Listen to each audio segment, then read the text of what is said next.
Fallout Equestria Project Horizons. Chapter 39.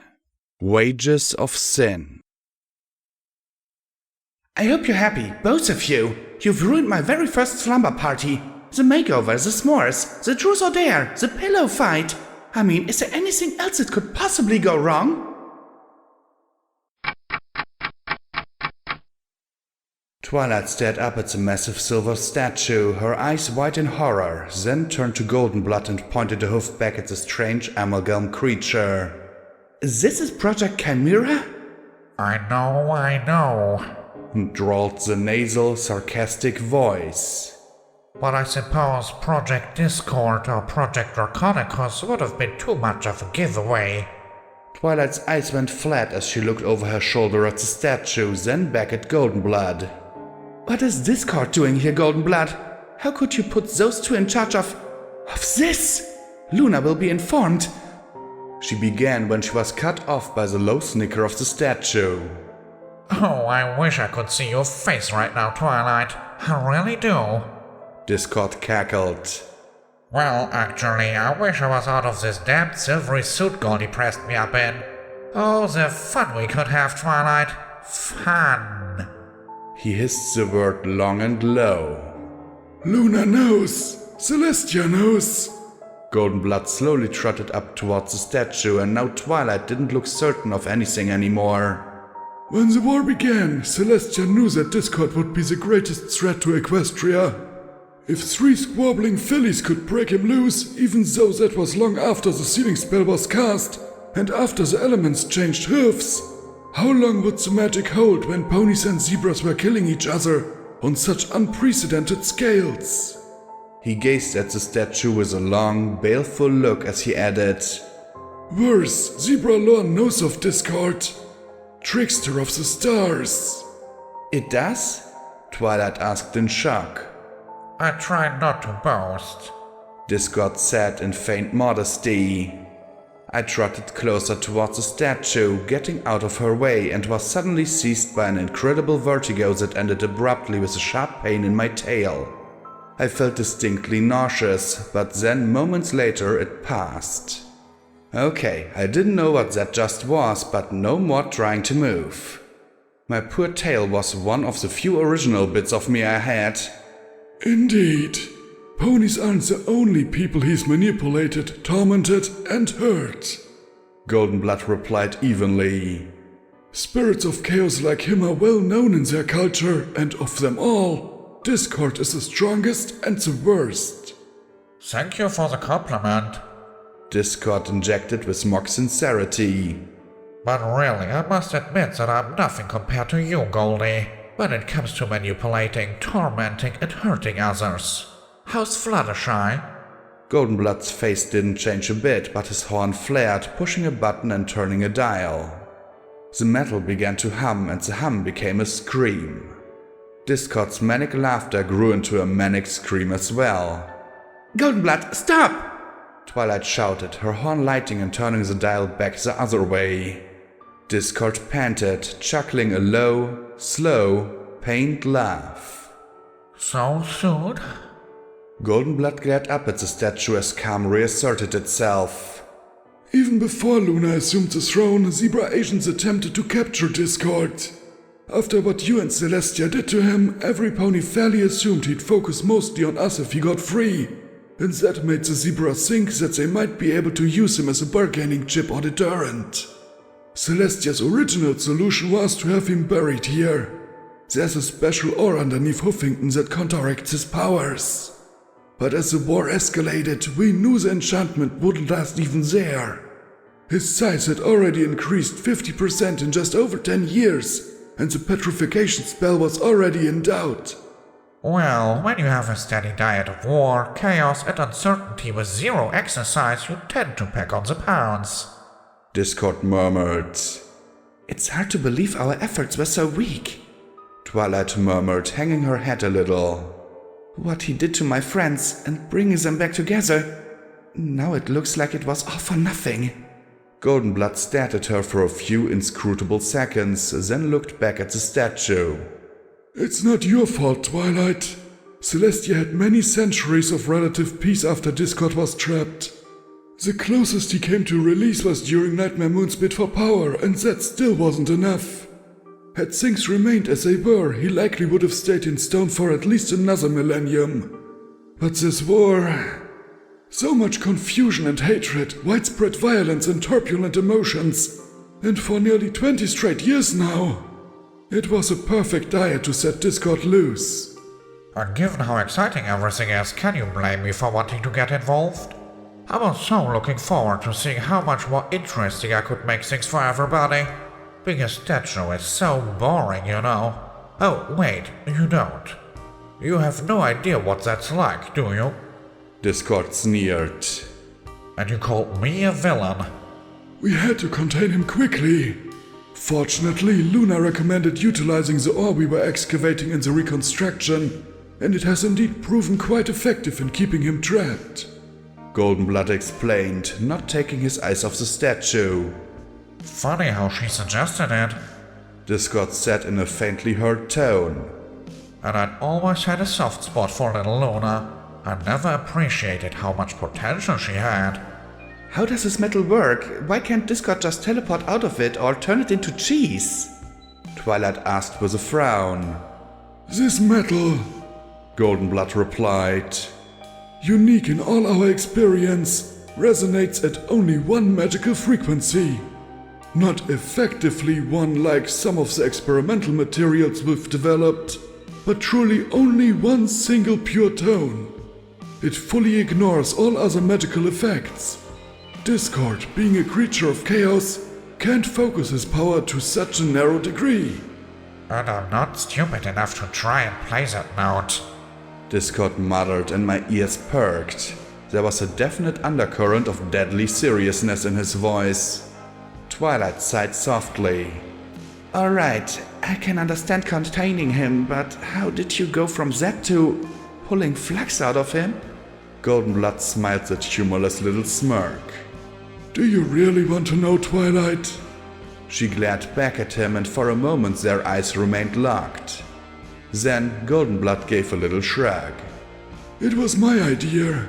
The raw magical essence of Discord was simply sitting there, unused, gaining power all the time, and the potential for his magic was mind-boggling. Once the research was begun, it actually didn't take that long for a method to drain it in a usable form to be developed. Goldenblood pointed at the hoses with his hoof. Needles were drilled into the stone and hooked up to the extraction lines. To create base flux, the metal is resonated, liquefying portions of its essence. You drilled into him? Twilight gaped. You drilled holes in him?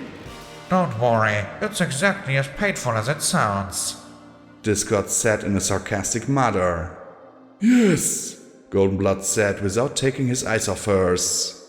And we suck out his magical essence, mix it with gems to stabilize it, and ship it all across Equestria.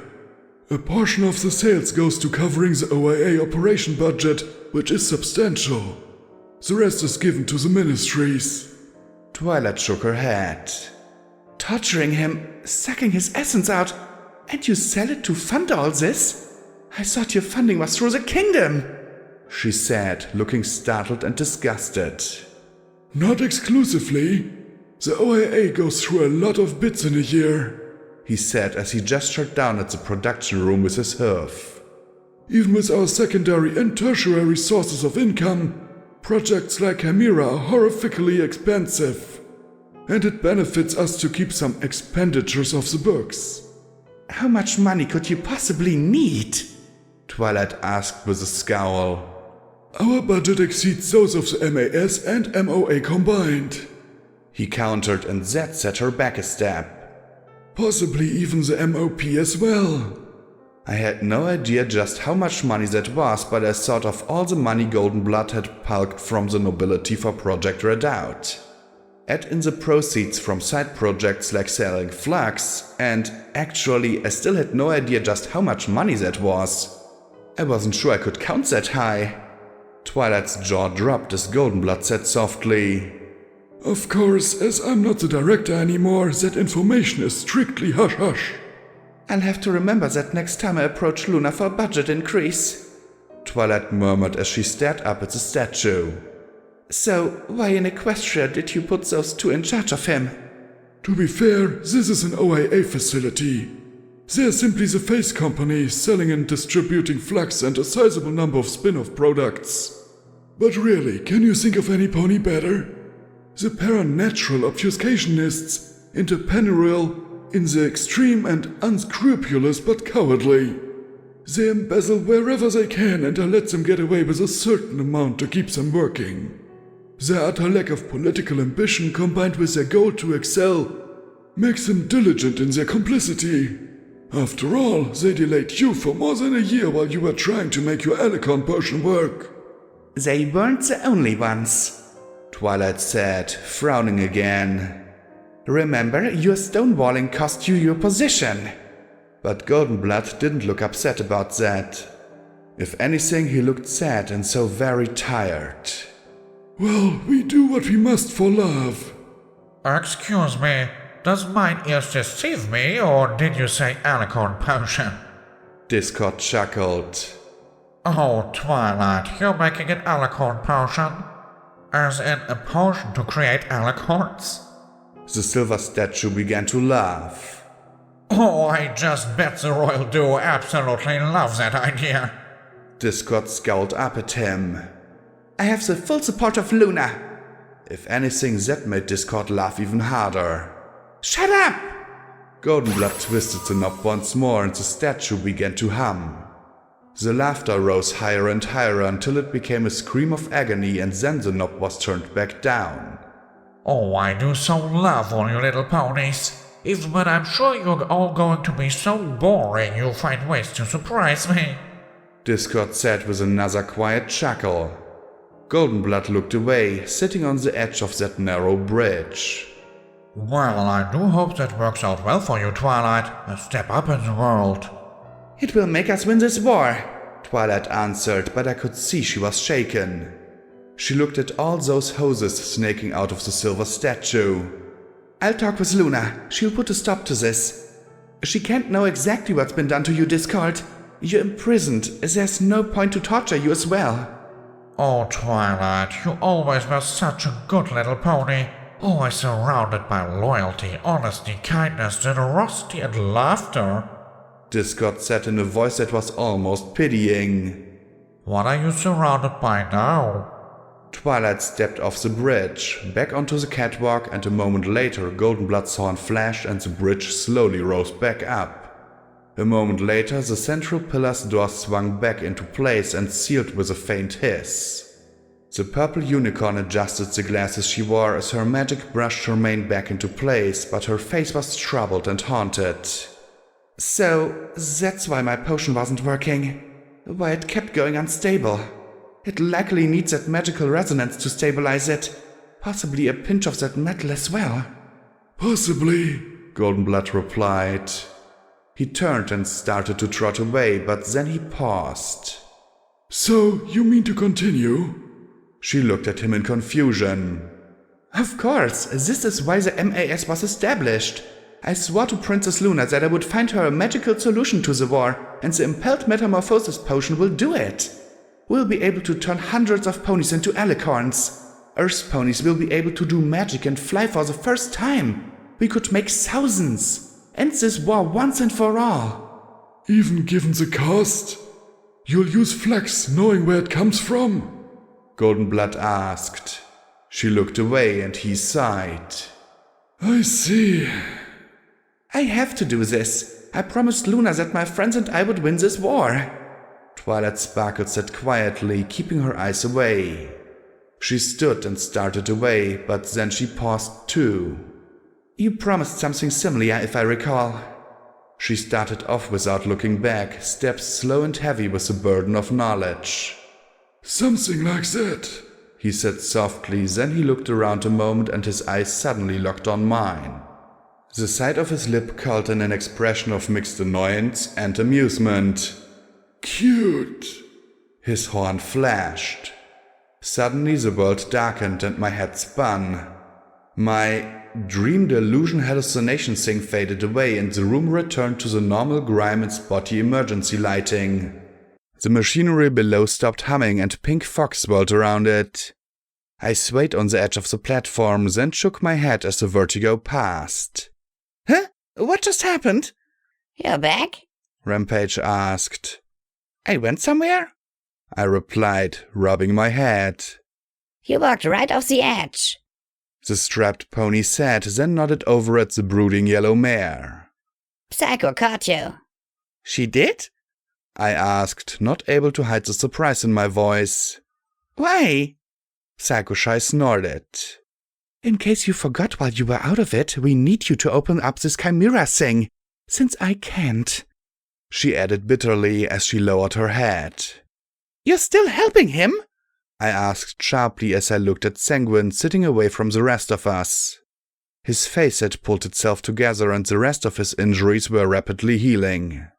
Was this a ghoul thing? Maybe he hadn't really been hurt at all. A ploy to trick gullible, soft-hearted Blackjack? I snorted hard. Maybe P21 was right all along, and I should just smash him now to make sure he couldn't stab me in the back. Be kind, a little Pegasus begged me. Easy for Fluttershy. But Scotch needed help, and if he did have an innocent family... No! Psycho-Shy snapped, then grit her teeth. I mean, not once we're done here. I'll help him here, and then we're done. She looked over at the undead pony and slumped a little. I mean, he still needs my help. If I help you, that is. She tried to sound tough, but she looked listless and confused, her eyes glancing every which way, save at me and Sanguine.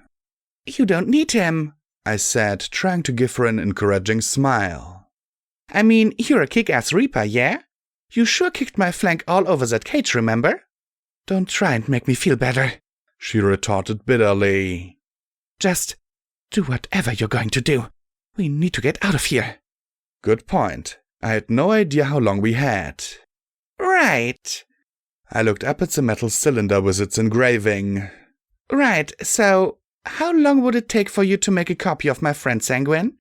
Sanguine blinked a moment, then answered slowly. An hour or so to grow healthy, blank. The process can be rushed, but the results of that are substandard. Did we have that much time? Does this place have some more automated defenses like those turrets we ran into earlier? Rampage asked. I looked sharply at Sanguine, my eyes trying to pick out some sign of betrayal. He'd been beaten, but that didn't mean he'd given up, and automated defenses could be turned against us. The ghoul stared off for several seconds before answering. It does, but they're only active in a few places. Besides, with what's trying to get in here, I doubt that they'd be much help. What is trying to get in here? P21 asked in a low, even tone. He hadn't moved from where he'd been when I'd gone out. What's behind those robots? Huffington was a crown jewel of technological development. It was designed to be the perfect city. A city that could, and did, house hundreds of thousands of ponies. It was a dream of visionaries like Horse and Applebloom to create a city that could manage and police itself. Automated systems are in place to handle security and defense even 2 centuries after the bombs. Those systems are effectively responding to an intrusion. So you're saying that there's a crazy computer in Huffington fighting us? I asked, perking up. I imagined a Rogue Crusader mainframe or something like it. Well, that's not so bad. I can smash a computer. Unless it has some tragic sub-story about how its vacuum tubes were molested, or it just wants to save its motherboard. Rampage snickered. I glared at her. I wasn't that bad, was I? Rampage wasn't having any of it. She tapped my chest. Softest heart in the wasteland. I don't have a heart. I have a cold machine of steel running inside me. I huffed indignantly. Every pony looked at me with expressions ranging from scorn to pity. Boo was the only one looking around in baffled confusion. I snorted. Okay, my heart aside, how do we turn on those defenses? You need to turn on all the systems. You need to unseal Chimera. Sanguine replied in a low, distracted voice. He pointed at the central pillar. The access point is there. I looked up at the massive pillar. I could just leave it sealed up. Presumably, Discord was still alive, or at least alive enough to suck a few tanker trucks out of him over a few weeks. If I talked to him, he'd try and trick me. He was dangerous. I'd seen the look on Twilight's face. I looked at my pip-bug with a small frown. Dealer? Dealer? Is that what you call that thing? Fluttershy muttered. I know you're not my crazy. I want to talk to you, I said. Then, as I slowly turned my head, I spotted him shuffling his cards. He kept his eyes hidden behind the brim of his hat. I need to unseal Project Chimera. So, unseal it. He muttered, his eyes locked on the cards. He turned over a joker, showing me in a clown suit. You don't need me for that. Huh? I don't? But then why couldn't Psychoshy do it? My question set the yellow Pegasus teeth on edge. Because she's as sick as you are, Blackjack, the dealer muttered, rolling his eyes. I'm not EC-1101. He spoke the words like a guilty confession. But you're also not my crazy, I replied firmly. There's way too many lapses. Times you should be there when you're not. Times you do show up when you shouldn't. You're something outside me.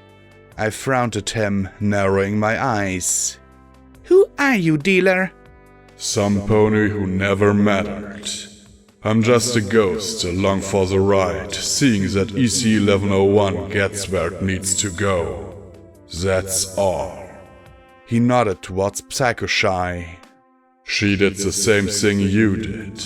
Yelled, threatened, growled, begged, and finally cried to try and get me to open it. And I just told her no, not going to happen. And described all the ways you were going to kill her when you caught up with her. I thought about that a moment. Dealer, are you Goldenblood? He looked at me pityingly. Did you miss what I said? Never mattered. Not before the bombs dropped and not now. Trust me.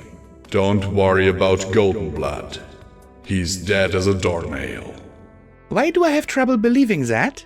I muttered, glaring at him. You've been screwing with me from the start, dealer.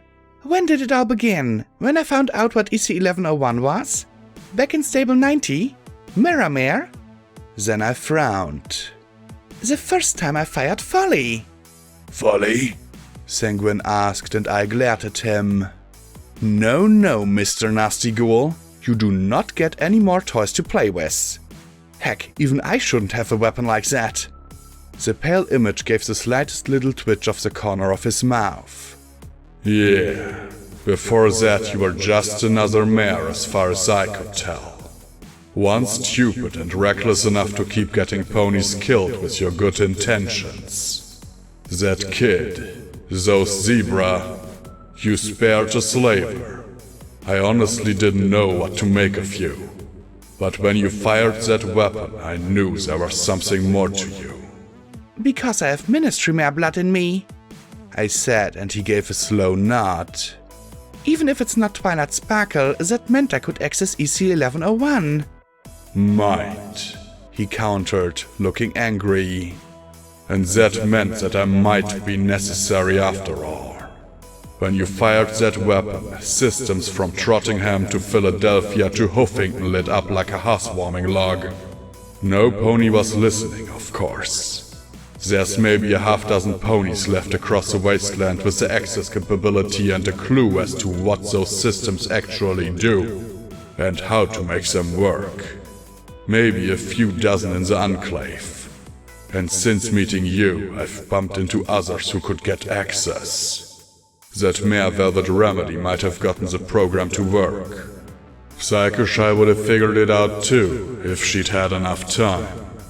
But why does it matter? Something I've been asking all months, P21 said under his breath. Look at this place, Blackjack. He gestured around us.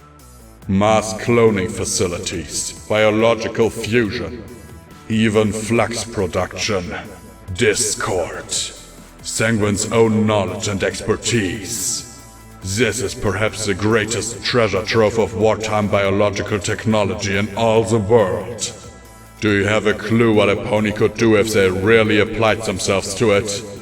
Monster ponies by the thousands. Possibly even alicorn assembly lines, if a pony knew what they were doing.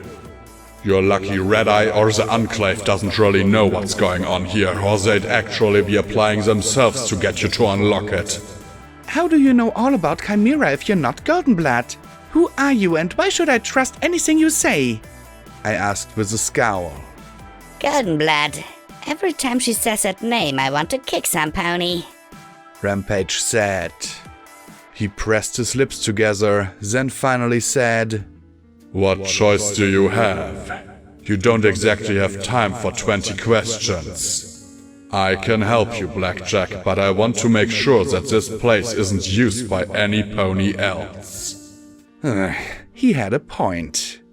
I don't want Chimera to be used by any pony. Not by Sanguine. If I can save Scotch, I'm happy. If I save Sanguine's family to do that, that's good too. It wasn't their fault that they were related to this thing. Speaking of which, it would have been nice if said thing would gasp or something, give some sign that he was going to work with me on this. Instead, he just stared off into space. Was he trying to work out how to best cooperate or how to best betray us? And letting him trot back here 10, 20 or 100 years from now? Dealer asked firmly. He shook his head. I'm not going to turn this place over to just anyone who walks in once you leave. Watching you unseal Steel Pony was hard enough. I only let you have that because you needed it. And if the Enclave hadn't already been in possession of the raw data, I would have tried to keep it from you. Wait, I thought you said I didn't need you to open the project? I looked over at the yellow Pegasus, but she was simply passing time. Sanguine looked over too, a feverish kind of hope dancing in his eyes. You don't. If you know the proper place to access. Otherwise, you can have fun trying to figure out how to make it work all on your own. He replied with a smug smile. That would take time I didn't have. So, what do you want? Less Blackjack talking to herself would be nice. P21 muttered. I want this place destroyed, he replied evenly. You want what? I gasped, making Boo jump away. Rampage winced. Oh, that can't be good. You heard me. I don't care about what you use it for right now, but I want this place gone when you're done. No more Flux, no more fusion mega spells, no more hybrids. Nothing. I want this mistake reduced to a crater, he said with a wave of his hoof. And Discord? I asked with a frown. He laughed briefly. Discord? He can be buried along with the rest of this place.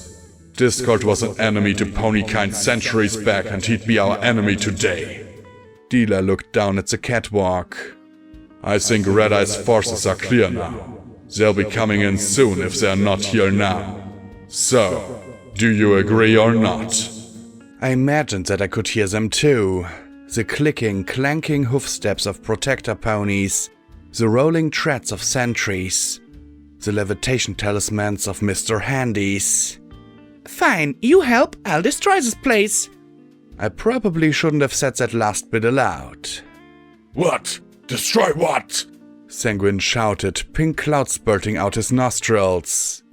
I'll not see this place destroyed for any reason. Of course, P21 groaned. The mine was just a warm-up. Psycho Shy gaped at me. You're insane! Rampage just fell back laughing. Oh, Luna, I fucking love you, Blackjack! And Boo blinked in confusion. I whirled on Sanguine. Your family or this place. Choose! If I was going to have to figure this out without him, then best find out now. I couldn't keep working with him like this. not with the worry that he could backstab me at any moment. His cloudy eyes popped as they looked at me and then out at production. Then back at me. My work, my family. Blackjack, I can't. Don't you understand? This place was a culmination of my entire life's work. Years of research and study. I can't just throw it all away. You're going to have to, I replied. Your family are this place, Sanguine. If your family really is all that matters to you, I'll help you save them. But for me to pull this off, I'm going to have to destroy this place so no penny can use it. Otherwise, you better just kill me now. I took a gamble, hoping he truly meant it. And I got ready to jump aside from a plume of pink poison. Sanguine closed his eyes and stepped away. He stood there a few seconds and then nodded once. Very well, if you must. I let out a breath, surprised. I wasn't the only one either. Right. I turned to the dealer. So how do I unseal Chimera? The access is inside Discord's chamber. To open it, you say, Project Chimera Containment Open. Password... A wonderful, wonderful thing. I finished for him and was rewarded by his momentary stunned expression. I tried not to act too smug as he recovered. Surprised? Apparently you don't need my help as much as I thought, he murmured. I stood at the edge of the catwalk and said the phrase and password from the vision, and the pillar gave a massive groan and shudder. The mechanics squealed as it slowly ground open. 2 centuries of little to no maintenance hadn't done it any favors. The drawbridge slowly dropped down in front of me, revealing Discord. Or something that had once been Discord. The statue of the immense hybrid creature now appeared shrunken and crumbled. The serpentine body was now twisted in a spiral, his limbs twisted and pinched. The wrinkled silver casing had formed creases and spiny ridges. The expression of fear was now one of agony. The hoses that had once connected to the walls had stretched and deformed, pinching off or becoming jagged wires. Only a few still resembled tubes. The interior of the chamber was warped and melted, the smooth surface forming countless spikes, all pointing in on the distorted form. The array of dark rainbow balefire eggs had been reduced to a flickering dozen. Instantly, my pip-bug began clicking like mad from the magical radiation. Discord, I breathed, and the others backed away. Even the dealer looked horrified at the sight. The one and only, rasped a low, hollow voice. The internal failsafes went off. Sanguine gaped at the contents. and off, and off, and off. Never enough to kill, but always enough to hurt. Discord laughed softly. It's been a long time since I had any pony to talk to. So fill me in. I've got 2 centuries of football seasons to catch up on. Have the Canterlot Cavaliers finally won the playoffs? Are stripes still a fashion faux pas? Oh, and are you people all a bunch of little monsters still? We just looked at each other as he laughed. I imagine you want to do something horrific to me too. Why would you think that? I asked as I took a few cautious steps forward. Because that's what ponies do. He muttered in that pained, hollow voice. To diamond dogs, to buffalo, to dragons, griffins, minotaurs. Oh, I know all you look so cutesy-wootsy, but deep down you're all monsters. Turned me into stone. Twice. Locked me up. Drilled into me. You have to admit, that's a little excessive for a couple of bad jokes and some screwing around with folks. He sighed. You make it rain chocolate milk once or twice and turn a few roads to soap and suddenly you've crossed the line. You did more than that, Discord. Sanguine rasped as he stood and approached the statue. Your antics nearly overthrew the kingdom. You targeted Twilight and her friends, turned them against her. Honestly, I wasn't hearing the part about Discord throwing ponies through a rock crusher. Oh yes, and Twilight and her friends didn't harm Equestria in the slightest.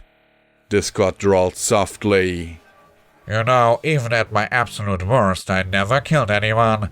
Toyed with, manipulated, teased, oh yes. But kill? There's few things more boring than a corpse. Dealer looked at me and tucked his head down over his features. I realized it was the exact same style as P21 now wore. I wondered if, 8 or 9 generations removed, the bugs could possibly be related. The project's main interface is there. I'll make sure your pip bug connects straight to it. He then frowned at me. Remember, Blackjack. Crater. Yeah. I muttered as my vision began to scroll funky data. I started to hear a rhythmic banging from the direction of distribution.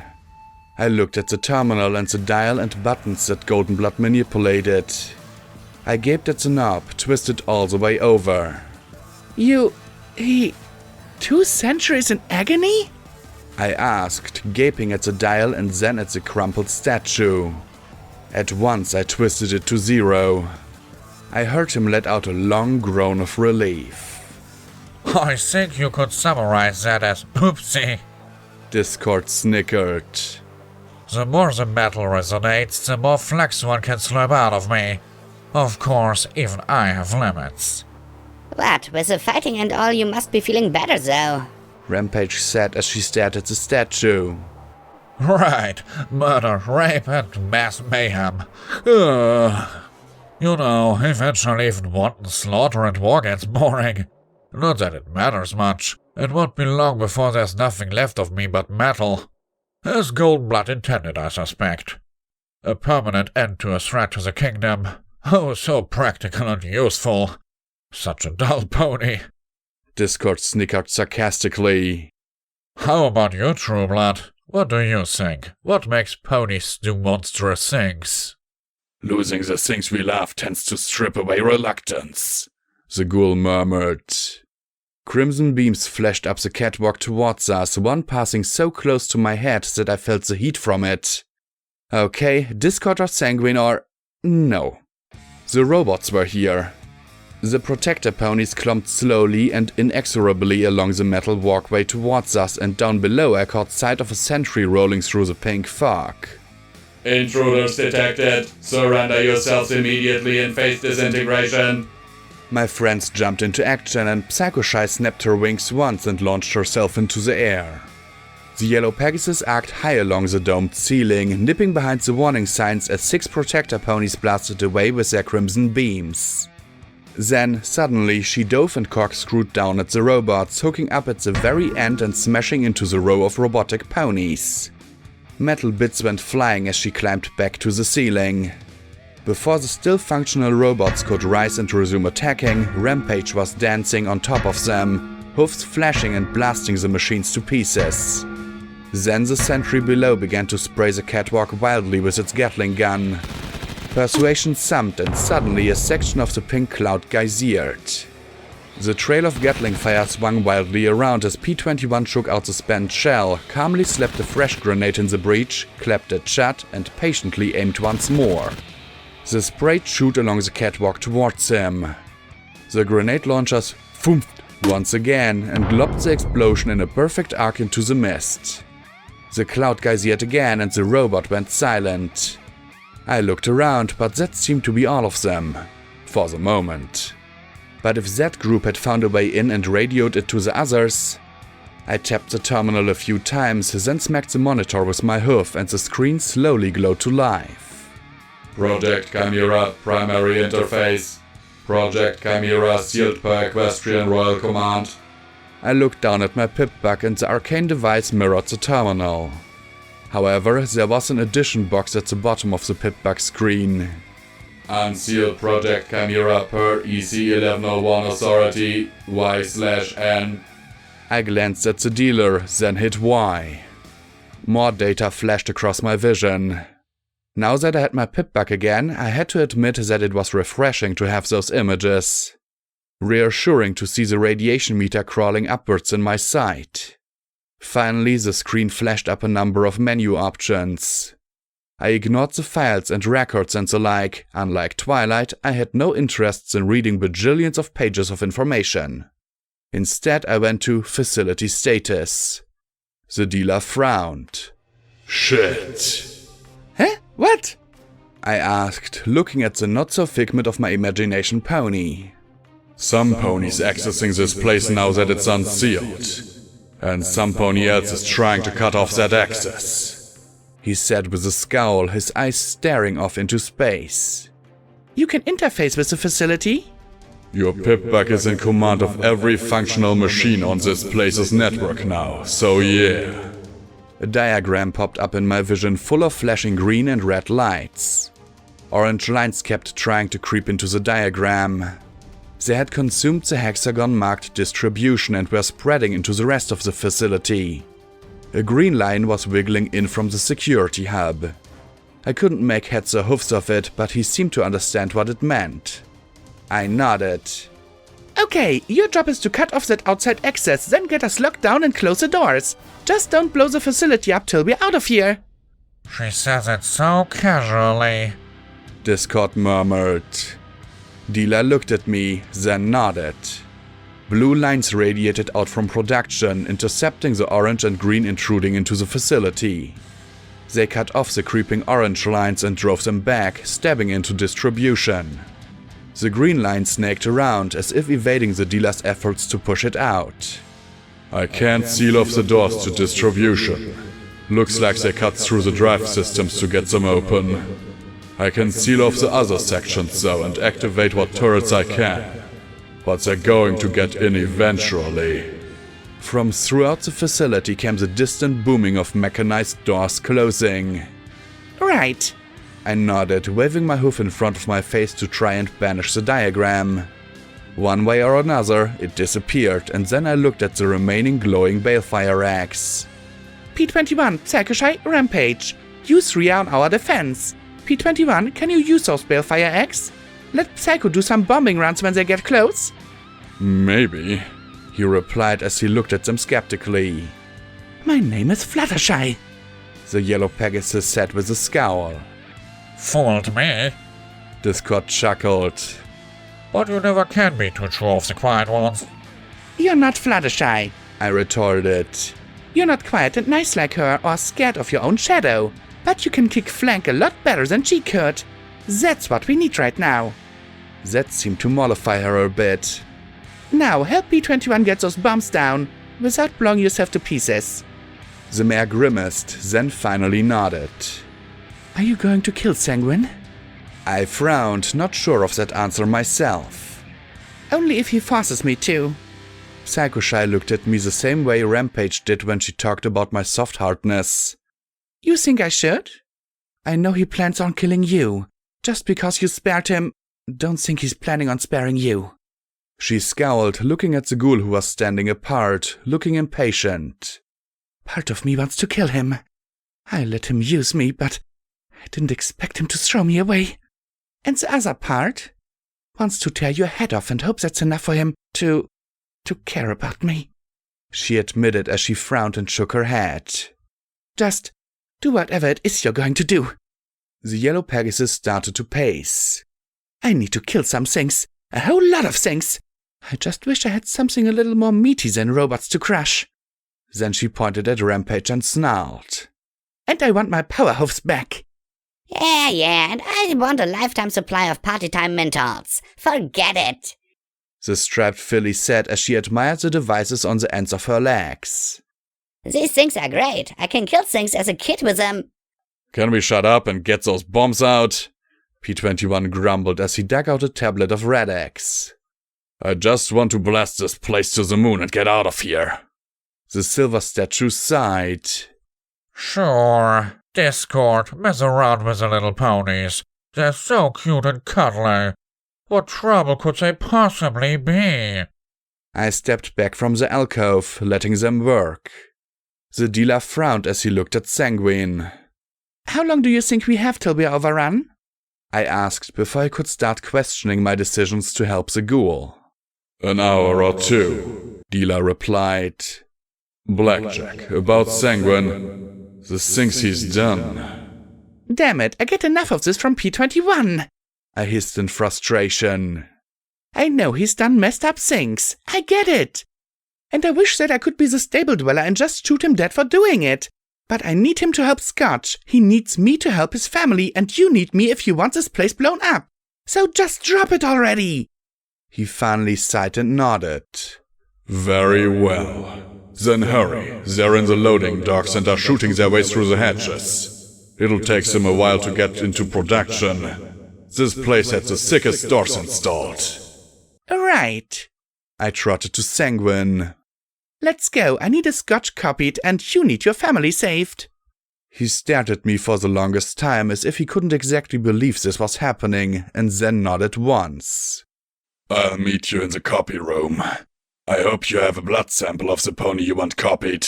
Otherwise, this is all academic. I frowned, then nodded in return. Scotch got cut out in that wood. She bled pretty badly on my barding a few hours ago. Will that work?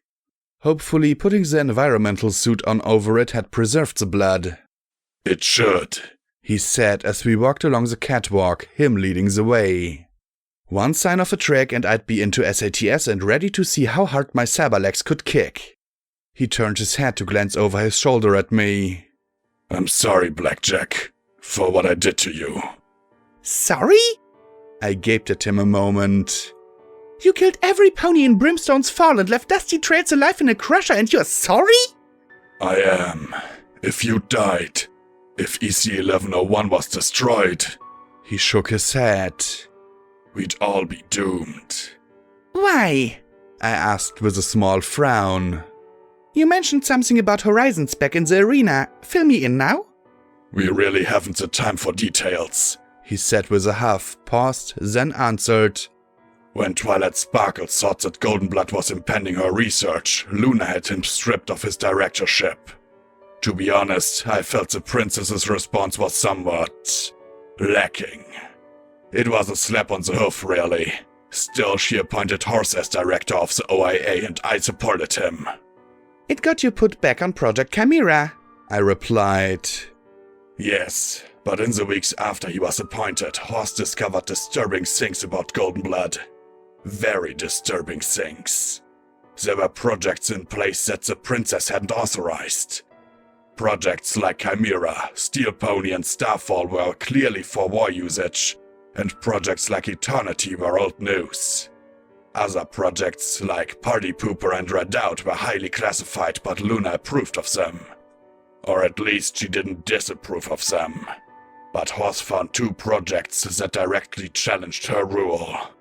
One was a project called Gardens of Equestria, which seemed to be designed to restore the country in the event of a truly overwhelming defeat.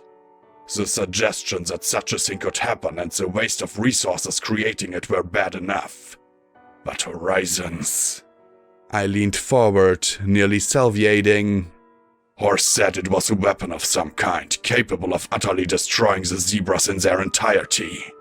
I suppose it was some sort of super mega spell. I blinked. That was it? Fun. As if regular mega spells weren't enough. And it's tied into EC-1101? Luna couldn't even find Horizons or Gardens. So she closed every OIA project she could, hoping that would work. Goldenblood refused to help, of course. He shook his head.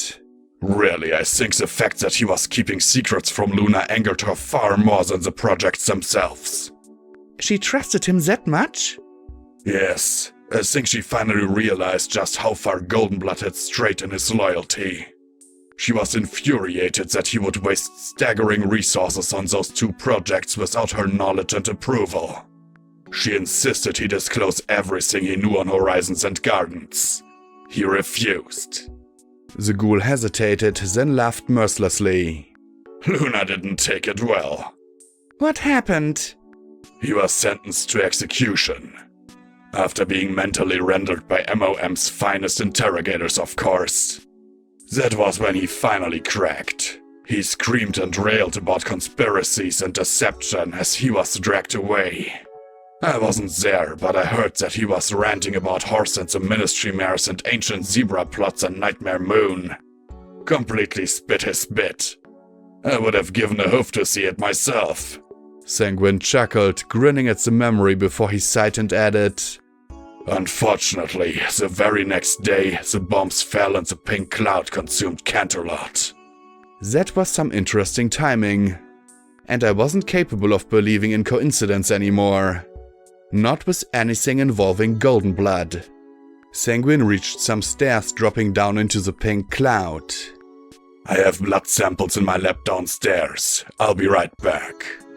I waited, wondering if this was some sort of deception. Maybe he was getting a gun? Maybe. If this place was working, then he could just shoot me now and get what he wanted. He had to know that he couldn't hold the complex against all those robots though. But just in case, I kept my gun loose in its holster and practiced trying to control it. My magic was getting stronger, but I was still a long way from wielding a shotgun again. The left side of my face was all twitchy. I frowned and reached up, feeling the rough and jagged edges of melted hide. Did I? No, I couldn't look that bad. I just needed more time to regenerate. Some pony would have said something. I swallowed hard. Nothing I could do now. I just had to hope that, whatever Sanguine's breath had done, my body could heal it. Dealer had vanished again. Was he watching me now or supervising the facility? Sanguine returned, wearing a pair of saddlebags. You keep your stuff down in that pink cloud? Can you think of a more secure location? He retorted. You've seen how effective it is. I scowled. Don't smash the ghoul, Blackjack. He's going to grow you another Scotch tape. You need him, Blackjack. Yeah, look what you did to my face, I said as he trotted back towards the copy room. A door had closed across the pipes, but as we approached it, it hissed open. Yes, well, I was trying to win, he said defensively. We entered the room with the golden tree and he shrugged off his saddlebags and levitated out 4 small glass ampules filled with a dark maroon substance. The blanks just milled about. Even a fatty just stood by. I suppose that, when not loaded up with rage, they were just as docile as the rest. Boo found a seat and watched us both. You're making 4? I said with a frown. Yes, 4 healthy bodies. I'll fuse my family to them, and then myself, he said as we trotted down the stairs. With Chimera active, it was now studded with tiny lights and hummed faintly. A ghoul fused with a blank? My mind tried to wrap my head around that one. Would that even work? Sanguine laughed. Blackjack, I'm so far into hypothetical guesses that I might as well just be throwing reagents against the wall and hoping for a beneficial reaction. He lifted the ampule to a hollow in the tree's trunk. There was a soft hum and a red vein crept along the bark to the branches overhead. Instantly, a small growth began to slowly swell. Unlike the others, it was a rich orange. The next was a light beige, and the one after that a deep red. Finally, a tan pony began to grow. Then I reached down to peel away the tatters of the hazmat suit and froze. Come on, get off, I muttered, scraping at the tape. Funny, my hoof couldn't find an edge. Not anywhere. It was like the tape wasn't simply stuck to me, but rather was fused to my legs. I grit my teeth, frowning as I tugged. And tugged. Yes, that can happen on exposure to pink cloud, Sanguine said delicately as I jerked at the suit's neck connection and felt the same thing. Get it off! Get it off! What the heck did you do? I gasped as I tugged. The suit felt loose on most of my body, but at the seams... Your Pegasus friend can handle a scalpel, yes? My sources suggested she had some medical background. And something stronger for your enhancements? Sanguine asked. I swallowed and nodded. Good, she's going to have to cut the suit off your hide. I'm afraid that, otherwise, it's a permanent addition.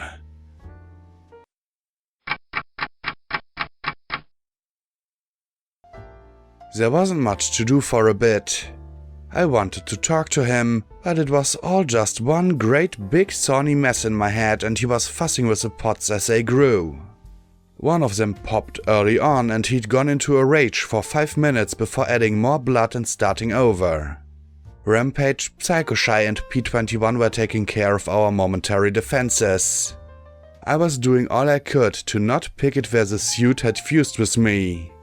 My legs I could probably free with the belt sander and scrap metal, but my skin? The itchy sensation was driving me right up the wall. Sanguine had cut a hole in the hazmat suit and scraped enough of Scotch's congealed blood off my leather barding to set an olive pot growing. And a milky white pot next to it. That better have just been a coincidence.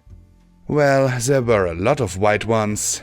Calm down, Blackjack, at least for now. Finally, he seemed to calm enough that I could ask a question.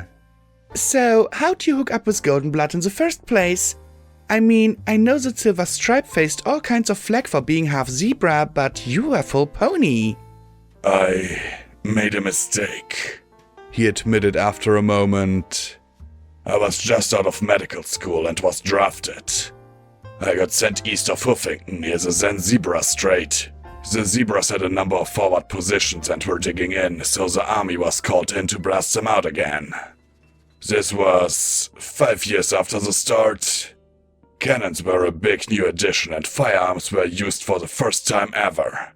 New wounds and injuries required whole new medical procedures on the battlefield. So what happened? It was a mess. 24-hour surgical sessions. Amputations were common. Unicorn medics like myself were constantly burning out our horns trying to heal. There were so many. Surgery on gunshots or heavy shrapnel wounds was untried and suspect. An officer came in with a bloodied flank. Superficial injury. He could have waited, but he insisted. I should have made him wait. But he was an officer and promised me a rotation back to Manhattan. So I helped him. When I was done, I was burned out. Couldn't even lift a scalpel. He sighed and shook his head, staring off into space. A dozen ponies died while I was digging around with a stupid flesh wound. He honored his word and put in a commendation for me, but it didn't matter. My superiors had faulted me for violating triage procedures. When I was pulled off the line, my record came with me. I had skills, but the word in the profession was that I was an opportunist, willing to let a dozen ponies die just to get what I wanted. I finally got a position, but I faced that attitude. So, finally, I embraced it. Anything to get ahead. To get what I deserved. So when Goldenblood came along with an offer, you jumped at it? I replied. Yes. He played me perfectly with an alternative route to advancement. I should have known better, but it seemed too good to pass up. The precise mix of an opportunity to prove myself and all but guaranteed personal advancement and prestige. I should have realized what a thorough manipulator he was. The ghoul said bitterly. And I had to remind myself that he was just as guilty as others. All I had to do was keep my mouth shut and take care of Fluttershy's pregnancy. But something went wrong. He nodded and sighed. Some mares are ill-suited for pregnancy. Fluttershy's was difficult. The pressures of being the Ministry of Peace's leader and mascot were coupled with a real sense of responsibility for injured ponies, not to mention the secrecy of the pregnancy itself. I recommended she take a leave of absence, but apparently that was unacceptable. He paced back and forth slowly. There were a number of small alarms, and I was tasked with coming up with contingencies. Stasis was one such contingency, and we investigated technological methods of saving premature foals. Rarity and Goldenblood squashed rumors right and left, kept the truth concealed from the public and most of her friends. Finally, one night, she was brought in a hysterical state. Something had happened and she was in premature labor. There was nothing we could do to halt it. I pressed my hoofs to my mouth as I listened. That it happened at all was horrible. But it happening to Fluttershy of all ponies was almost too terrible to contemplate. What happened? At first we thought the foal was stillborn. No heartbeat, no breathing. Fluttershy was inconsolable. She was taken out and I rechecked for a heartbeat. To my shock and amazement, it was there. I put the foal in stasis. It was such a fragile life, barely there at all. I couldn't risk telling Fluttershy only to have the infant die. It would have devastated her. No matter my differences with Goldenblood, I couldn't do that to her. I kept it a secret from every pony. Reported the foal as being born to an unknown mother who died in an accident. And you never told Goldenblood? He snorted. Why would I? Goldenblood was no friend of mine. He should have died at Littlehorn. I stared at him a moment. Didn't he know? Sanguine, Goldenblood was her father. What? He stared at me, then blinked once in a perfect imitation of Boo. They told me her father had been a patient injured in an attack. Are you telling me? And then he started to laugh, the boiled, wet noise sounding like he was choking to death. That would have been good to know 2 centuries ago. I'd never have had gone to Twilight Sparkle with the potential for Alicorns if I'd known that. So, you just kept her in stasis for years? I asked and he nodded. Yes. I built the first Stasis Pot Prototype myself in my garage actually, just as Chimera was set up for Fluttershy. So that no pony would ever have to go through what she did. I don't know what happened between them. He was always so cool around her that it never occurred to me that they were in a relationship. We perfected the stasis pots, so we thought. I should have been rich from the invention, but well... Then came fusion spells to improve on ponies. Blanks were introduced last as a source of organs and test material. I was able to fuse the infant with a healthy Pegasus blank of her own body, and that stabilized her enough to survive. Then Sanguine groaned. Suddenly I had a treasure that I dared not use. Fluttershy's child. Yet it had been years since her miscarriage. Fluttershy was up to her wings in duties and responsibilities. I couldn't add to that. Plus, as much as it shames me to admit it, I liked having her child as an ace in my pocket. Goldenblood was on his way out. Horse became director. Why take her out of stasis? I could just hold on to her until the opportunity presented itself. Wait until the opportune moment. Perhaps when an opening at the Helping Hoof Clinic presented itself. Or even, perhaps if Fluttershy wanted to retire and had to name a successor. He licked his lips, making my mane creep. Right, wanting to use a foal to blackmail a position. Nothing off about that. So I put her back in stasis. The only life she'd known. And then the bombs fell and she was left in there. Just like it's a Fluttershy Medical Center. Yes, I have to admit with my own problems and preoccupations after the apocalypse I forgot about her. I tried to use this place and my limited access to ensure my own survival.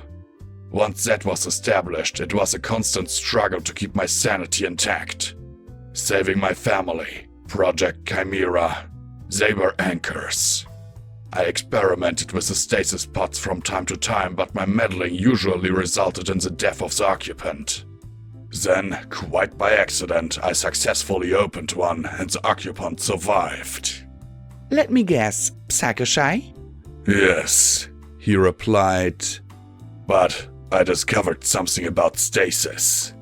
While it does preserve the body, it does not always preserve the mind. She'd been a foal when she was put in. She didn't have any life experiences. That endless stability was simply the world as she knew it. Her emerge into the real world on the other hoof was terribly traumatic. He closed his eyes. But a colt or filly, trapped in place for centuries. I saw play painted on the walls. So, when you realized that, it lit a fire under your ass to get your family restored? He nodded slowly. Perhaps not exactly like that, but yes. You have the crux of it. Suddenly there was a sharp detonation that I felt through the floor. One of P-21's balefire eggs going off. I really hoped that Zed wouldn't set off other things before we were ready. Once we had our stuff, we were going to be out of the tunnel to the river. Then I'd wish him the best of luck. He'd need it given how many ponies wanted him dead. The ghouls seemed to read my nervousness. Relax. The only way this place blows is if Discord breaks free. And even you aren't dumb enough to do that. Oh, he really didn't know me that well, did he?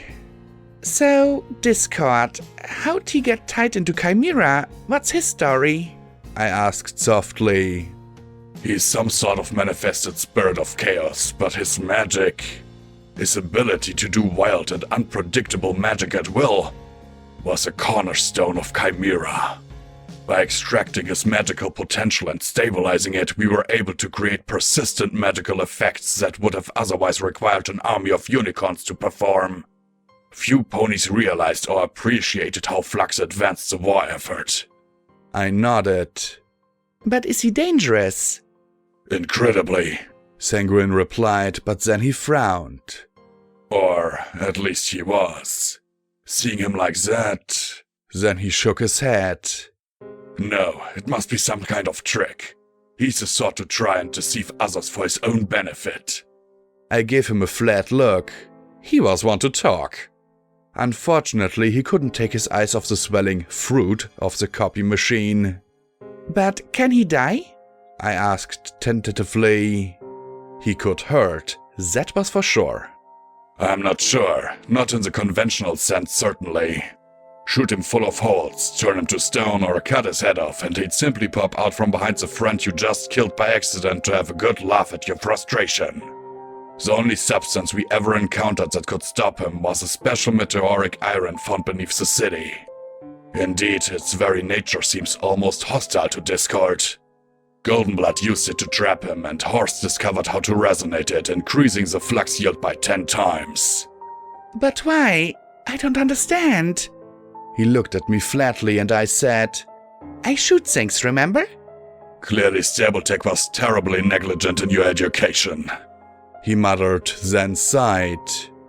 Arcane Science 101. Then, magic resonates at a wide variety of frequencies. Everything in the universe has its own set of wavelengths. In nature, most of these waves harmlessly clash with each other. Like static, if you will, but intelligent beings and certain magical organisms can focus this magic to specific effects. Unicorn craft, dragonfire, Pegasus flight, earth pony mud-loving, diamond duck digging, and so on. Races have similar frequency patterns, and every individual has their own unique spectrum. Your soul, some might say. These unique frequencies become more or less fixed as you age and, in ponies, manifest as a cutie mark. He paused, his lip twitching as if wondering if I knew what a cutie mark was. Signifying our special talents, that much I know, I said with a huff. So everything in the universe vibrates then? A simplification, but yes. Normally, little happens. The waves cancel out one another in nature. But when intelligent creatures start to work together, then the frequencies can align on large scales. The magical potential of one pony is amplified by the magical potential of others.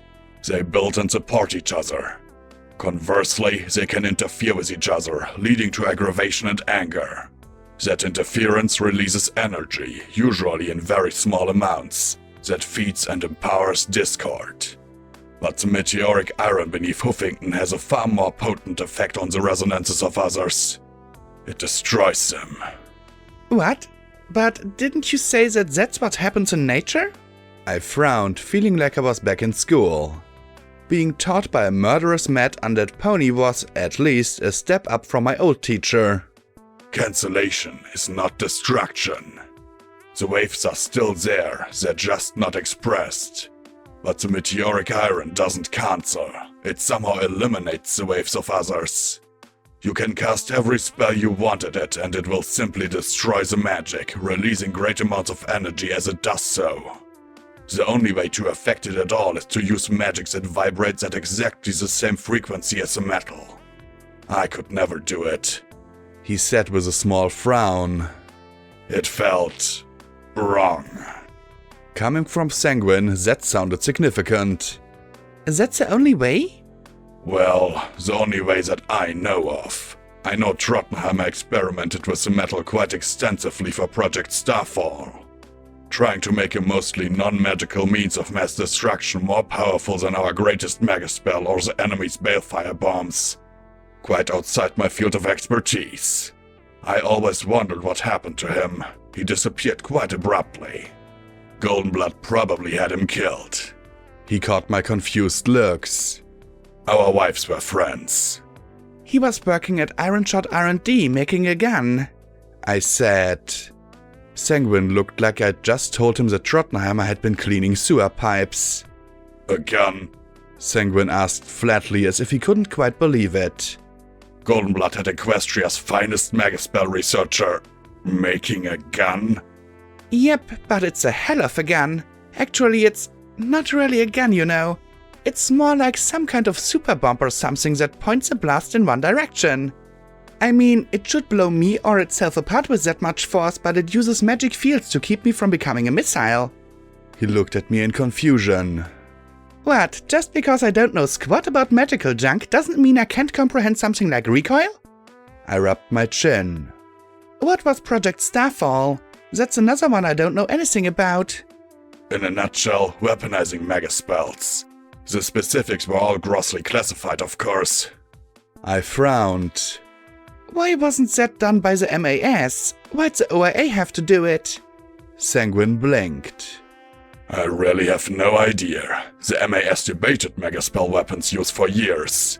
Fluttershy, of course, was adamantly against it. She constantly implored Twilight not to pursue the research. I suppose that's why the impelled metamorphosis potion was so appealing to Twilight. Too bad the zebras made balefire bombs with them, I muttered sullenly. Yes, one of the greatest failures of counterintelligence in history. No pony knows how the information got into their filthy hooves, but once it was, balefire bombs were inevitable. And thus, so was Project Starfall. I understand that there was a standing execution order for the pony responsible for the information being stolen. Goldenblood of all ponies publicly called for a ceasefire when it was revealed, saying the war had become too dangerous. Almost cost him his directorship. Sanguine shook his head. Luna wanted to win the war. The zebras wanted to win. Every pony simply was too focused on victory to care about impossible hypotheticals like Balefire Bomb Armageddon. You don't think that Goldenblood leaked them, do you? Sanguine shook his head. Why would he? With megaspells under our control, we would have been able to systematically blast the zebras to pieces. Handing them over simply prolonged the war. He sighed and shook his head. Zebras excelled at espionage. Bronco robots turned into zebra battle machines. They even had operatives magically transformed into ponies as deep molds towards the end of the war. It was a nightmare for Image and morale. Image? Why would Rarity care about zebra infiltration? I frowned. Wasn't that Pinkie Pie's thing? Oh, she wasn't nearly as blatant as Pinkie Pie, but Image were masters at surveillance and information management. No pony knew more about what was happening in Equestria than Rarity. Except perhaps Goldenblood. Image constantly filtered publications, spun stories, sponsored works to keep every pony working together and on message. When there was a disruption, she usually had it managed by the time Ministry of Morale arrived to deal with the perpetrators. I frowned at that thought, remembering Goldenblood threatening Rarity to get her to cover up the projects. Why? What leverage could you possibly have on a pony like her? I shook my head. Secrets and lies. Closing my eyes, I imagined Equestria as a tangled knot with more and more stress and tension pulling tighter and tighter. Then something snapped. Goldenblood going crazy? Had that been it? Or had something else come along that blasted everything apart? What in Equestria did Goldenblood need a gun like Folly for? He wasn't a soldier. Why would he need something that could pack the punch of a megaspell? No, not just a megaspell. A portable megaspell. A single pony megaspell, one that would kill the shooter. Goldenblood had shown Twilight the origin of Flux to try and convince her to abandon her research. But had he needed to? Twilight had been honestly shocked to discover the source. Had he wanted to, Goldenblood might have stalled her for months. Years maybe. If he'd died, would Twilight have ever found out, or would Discord have been buried under OIA bureaucracy? He'd chosen to show her. Had it been because he wanted to stop the Elicon project and couldn't think of any other way to do it, out of guilt for Gardens, or something else altogether? Maybe he'd planned on doing something that resulted in his own death. Only he'd been arrested and sentenced to execution first. What would you need a gun like Folly for? Luna? Celestia? Discord? A dragon maybe? Spike? Why can't a smart pony figure all the stuff out? I whined as I thumped the side of my head with a hoof. It's simple. Smart ponies work this mystery crap and tell me where to shoot. I shoot, we win! A round of wild Pegasus to celebrate afterwards. This should not be so complicated! Boo bumped her head against my side, then looked at me with her wide, vivacious stare and a small smile. I blinked in confusion and she bumped me again. What do you want, Boo? Are you hungry? I started to dig out another snack cake, but she just nudged me again. Finally, I sighed. Sorry, I don't know what you want. I reached down to rub her ragged, milky white mane and she closed her eyes, smiling and sighing. I caught Sanguine staring at me. What? I asked, a touch defensively as I scratched her ears. Nothing. I'm trying to hypothesize why she is so different from the other blanks. He rubbed his chin, narrowing his gaze. She might have stepped in some flux, I suppose, though that tends to create gross physical changes. She looks a few weeks older than most blanks too. You don't have to talk about her like she's an animal, I said as I kept scratching. She lay down beside me, resting her head against my shoulder. Maybe she just figured out how to survive? She's an animal, Blackjack, and a stupid one at that. Blanks will starve to death if you don't feed them. He sighed and shook his head. Now, speaking of blanks, it looks like ours are almost done. If you don't mind, I'd suggest letting me harvest the organs you need here and then treat them for preservation during transport. As I recall, your filly has been exposed to chlorine. That means new lungs and replacement eyes. Potentially hide for skin grafts if the exposure is severe. It'd be far simpler to transport the parts rather than hauling around 3 blanks. 3? Yes, your friends there, your filly, and yourself. He pointed up at the sack hanging next to the olive bag. It did look a little different from the rest of the white ones. It might have been a little dingier and pinkish than the others. It looks like blood contamination has provided you with a spare. A spare? You mean a copy of me? I gaped. I don't need any spare parts. I looked at him, about to begin the smashing. Did he really expect me to believe that making a spare of me had been an accident? You might want to look into a mirror before you say that, he rasped. I know you probably have some sort of regeneration talisman built in, but the scars I'm looking at, and with what she's going to have to cut off you to get that balding off, well, trust me, you'll need a few spare strips of hide. I also thought of Glory having to harvest organs from a filly. It wouldn't be pretty. Okay, pack in there whatever you think she'll need. I frowned. Is it hard to do transplants?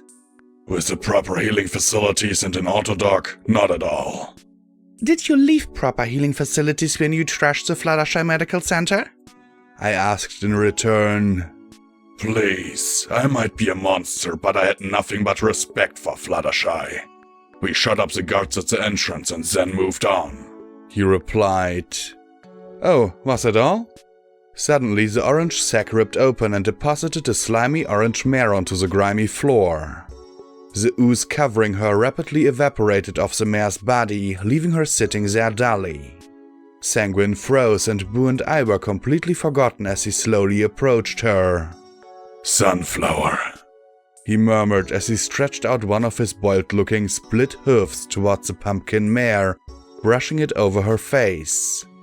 The limb trembled as he pressed it to his lips and let out a choking noise. Then he made it again and again, bowing his head. Sanguine was crying as much as he could cry. I'm so sorry. I'm so sorry I didn't fix this sooner. I'm sorry I couldn't save you. He croaked as he reached forward to hold her as his entire body shook. I'm sorry, my love. So very sorry. There was no forgiveness from the orange unicorn, though. No smile of reassurance. No returning that gesture. He might as well have been apologizing to a doll. There was another detonation. And another. They sounded closer. A moment later, the olive pot ruptured and dropped scotch tape on the floor. I trotted over towards her, but she didn't even look at me. Then the white pot popped open and my copy fell in front of me, landing on her head. She sat there, blinking but not looking around. I stared at her a moment, watching the magic goop covering her vanish. She looked healthy, complete.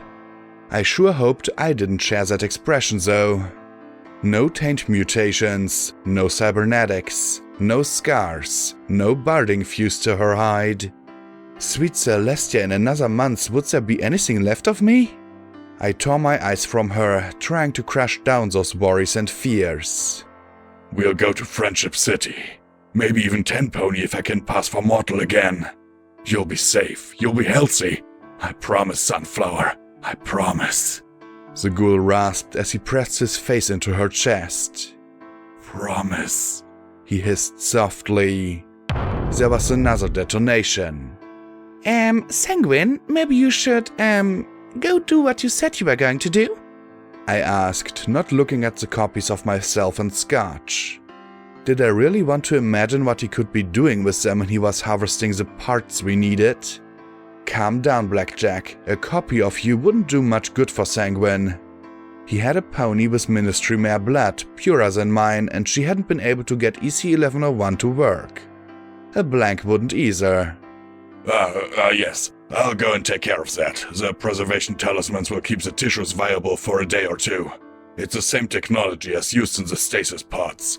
Just don't take too long before getting back to your friend. He muttered as he tugged at the copies of myself in Scotch's manes. Obediently, I was led off to slaughter. I really didn't like this place. There was another explosion I felt through my hooves. Dealer, can you hear me? I asked, looking around. Nothing. I hated waiting.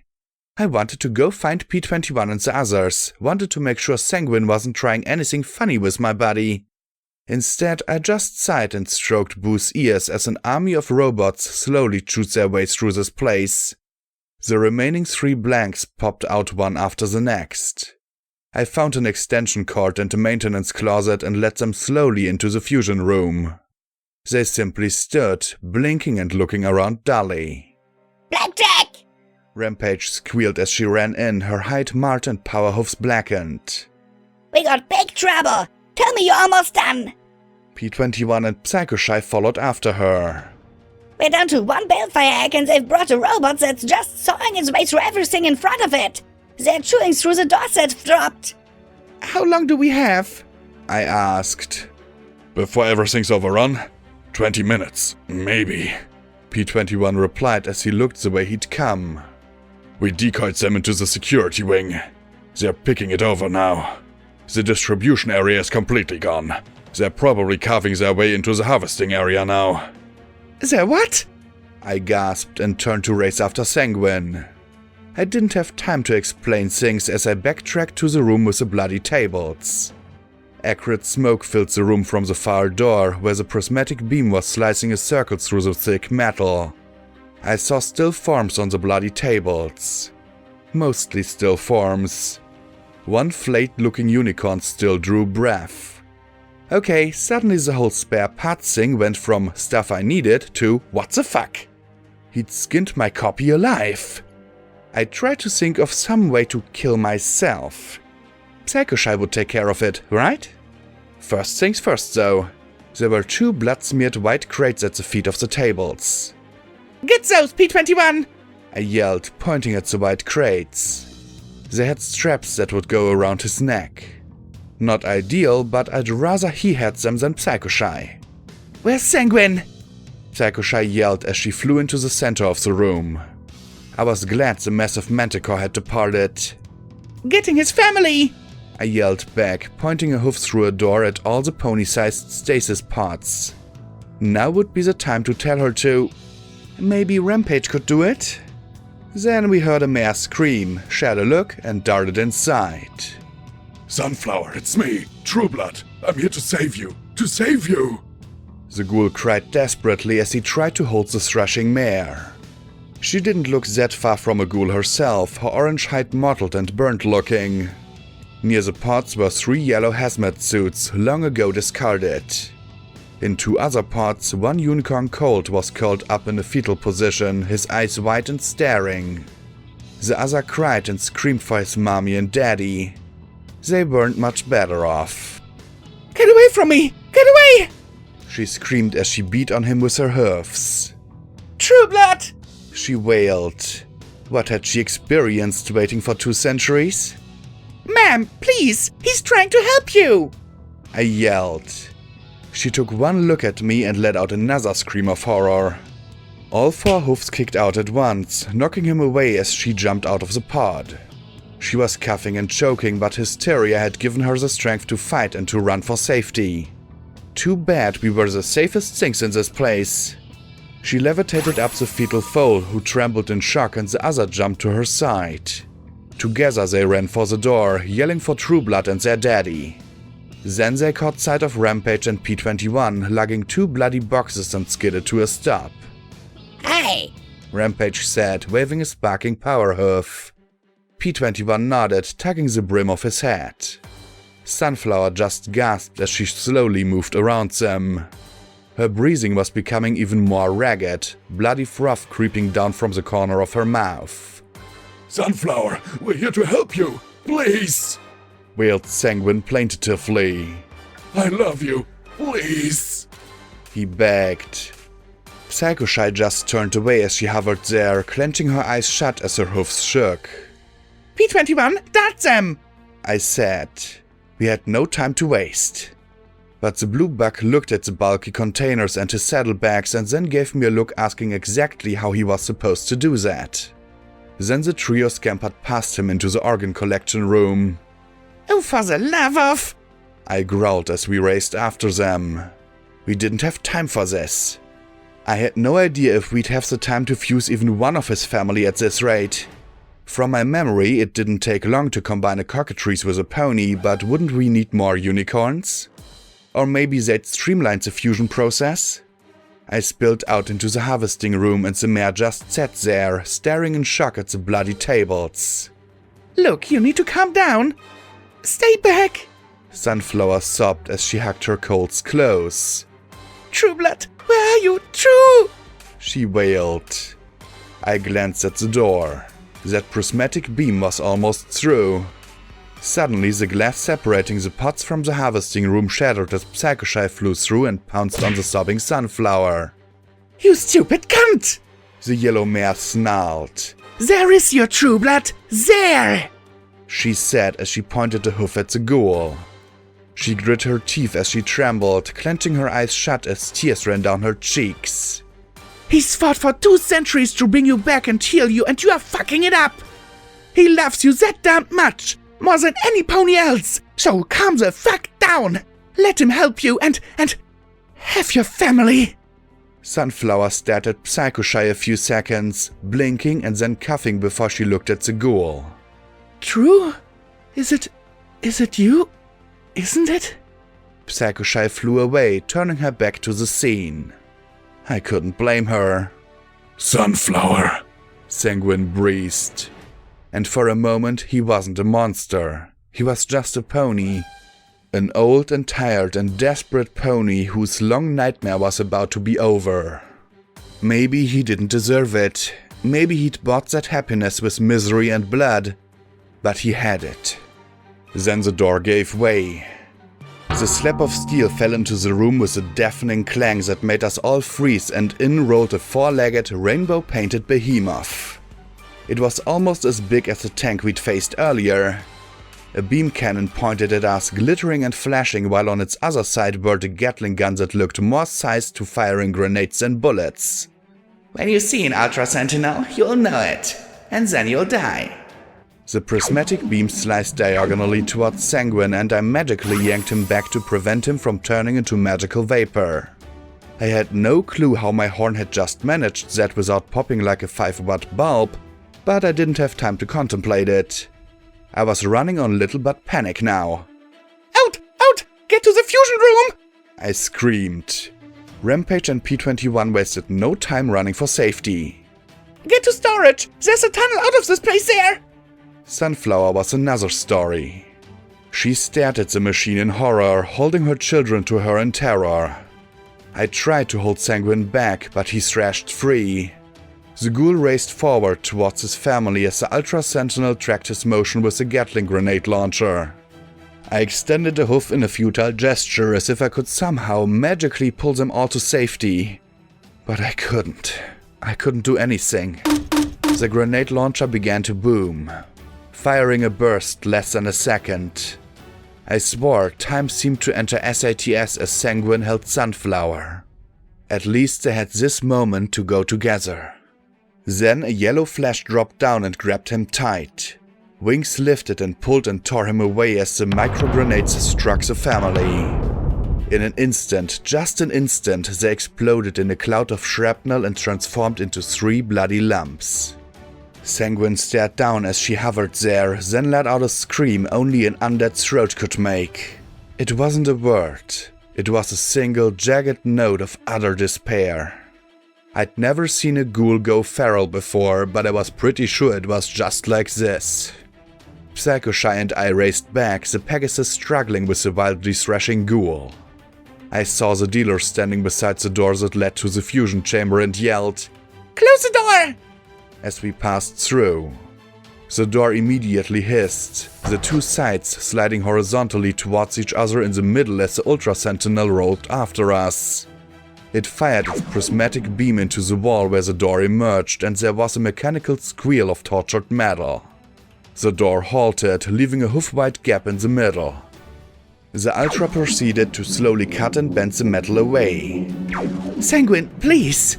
Psycho-Shy begged as she faced off with the deadly undead monster.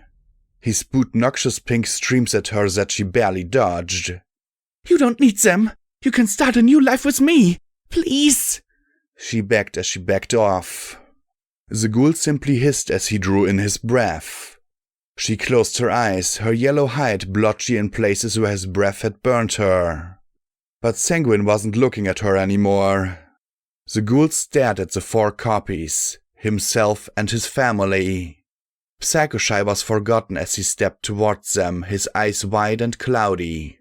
He sat down, staring at the 4. Boo left them, rejoining me as she looked on in confusion and bumped my shoulder with her head. Slowly I approached Sanguine and swallowed. Sanguine? But he didn't answer. He simply looked at the 4 copies, a pony who had lost everything. Another pony sucked dry by this horrible place. As much as I hated him, I felt sorry for him too. Blackjack!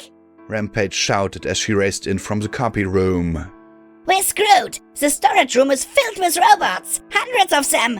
I've never seen so many before! And there went our way out of this place. The door to harvesting was slowly peeling open as the Ultra carved its way inside. I looked at Sanguine staring at the copies, ignoring Psycho-Shy as she sobbed brokenly. True blood, I spoke softly. We were such a nice family. Don't we look nice? He whispered. Sandalwood. He pointed at the 10 cold, then the brown one. And mahogany. Sunflower wouldn't let them name me anything with blood in it. He sniffed, shaking his head. They're such strong, clever boys. Just like their father, I replied. He shook his head firmly. No, better than their father. Much better. I'm sorry it turned out this way, I said quietly. I should have talked to you. Told you why. I shouldn't have done what I did. Not that, he said in a hoarse whisper like a ghost. I should have given you a chance to tell me, I replied. Trueblood, we have to get out of here. The rail line is cut off. So is the way through security and Flim and Flam's escape tunnel. Is there another way out? He didn't answer. Then he said softly, in production there's a shaft going down. There was a pipeline for flux. It went to a red tunnel. There's a lift. You can get out that way, I suppose. He paused and murmured quietly, such a nice family.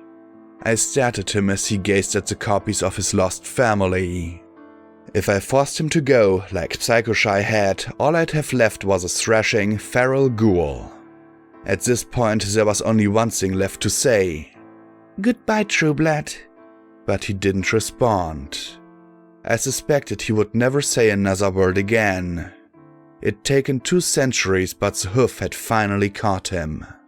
I turned to the others as the Ultra peeled open the door like a lid of a can of cram. I grabbed Psycho-Shy by her mane, employing the wonders of fingers and dragging her out as she started to thrash. No, no! Bring him with us! Don't just leave him! He's all the family I have! Please! She screamed as she fought me. We entered the copy room as the Ultra squeezed its way into the fusion room. I nodded to the dealer once we were clear of the door. A prismatic flash cut through the gap before it sealed and locked down. Psycho-Shy's mane tore free of my grip as she hammered on the sealed door with her hoof. Sanguine! Sanguine! She wailed over and over again, sinking down sobbing as she pressed her cheek to the door. Please!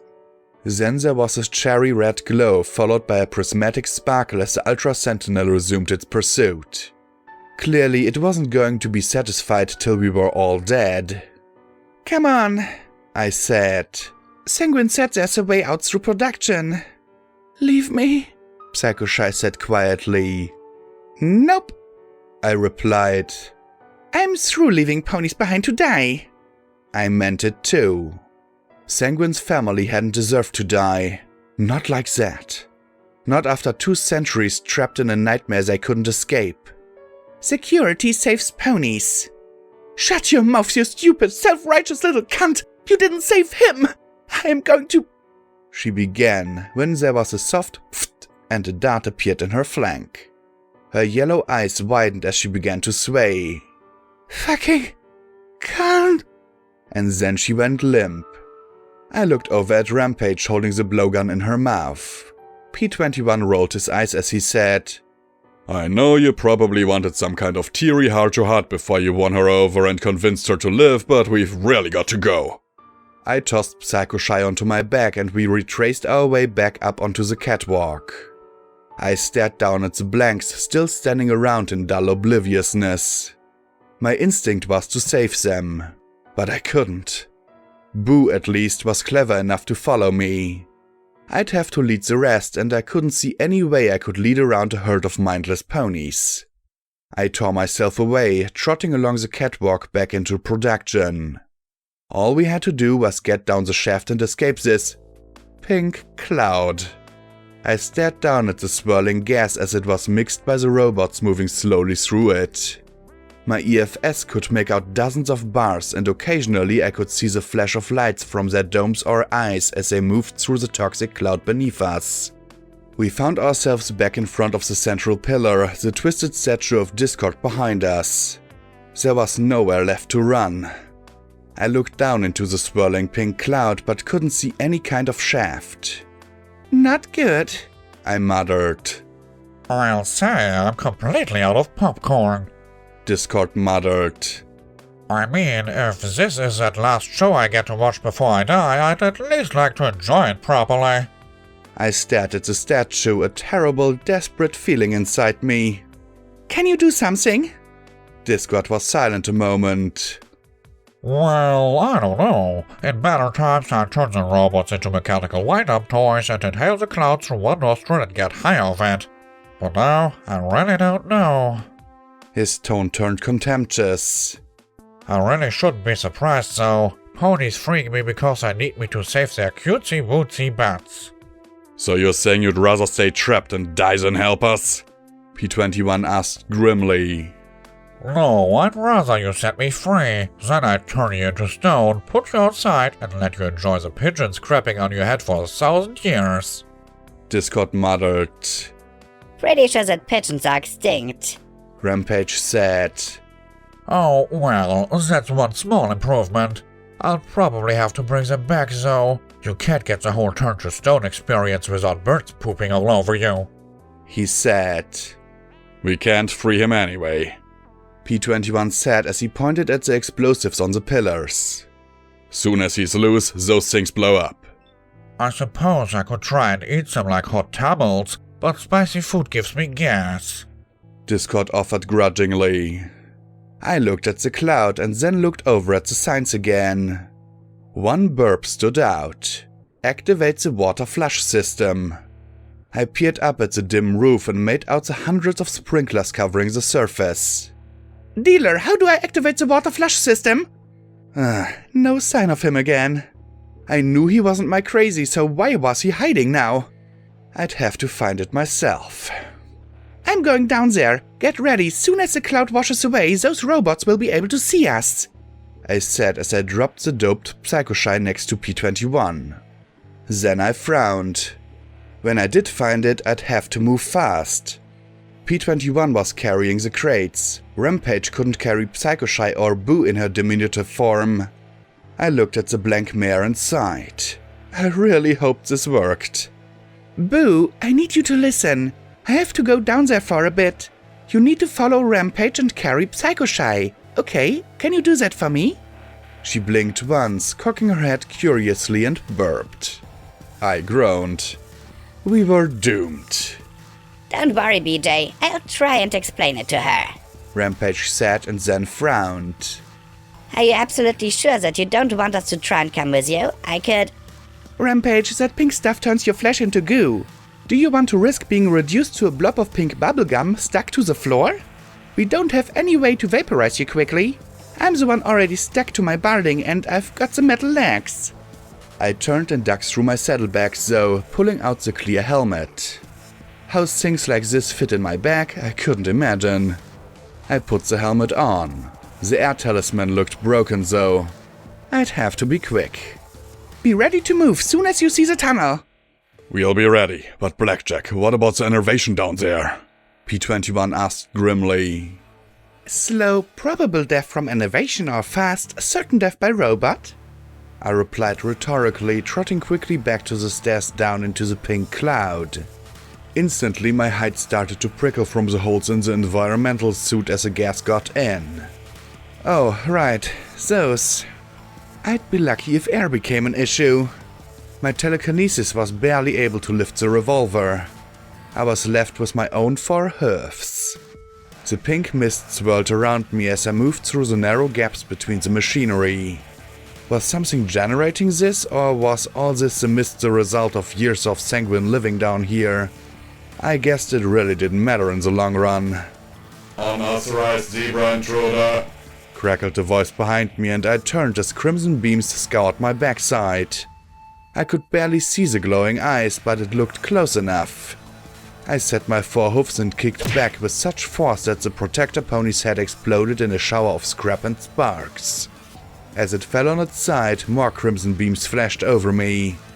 I fell the other way, already feeling woozy from the poisons seeping in.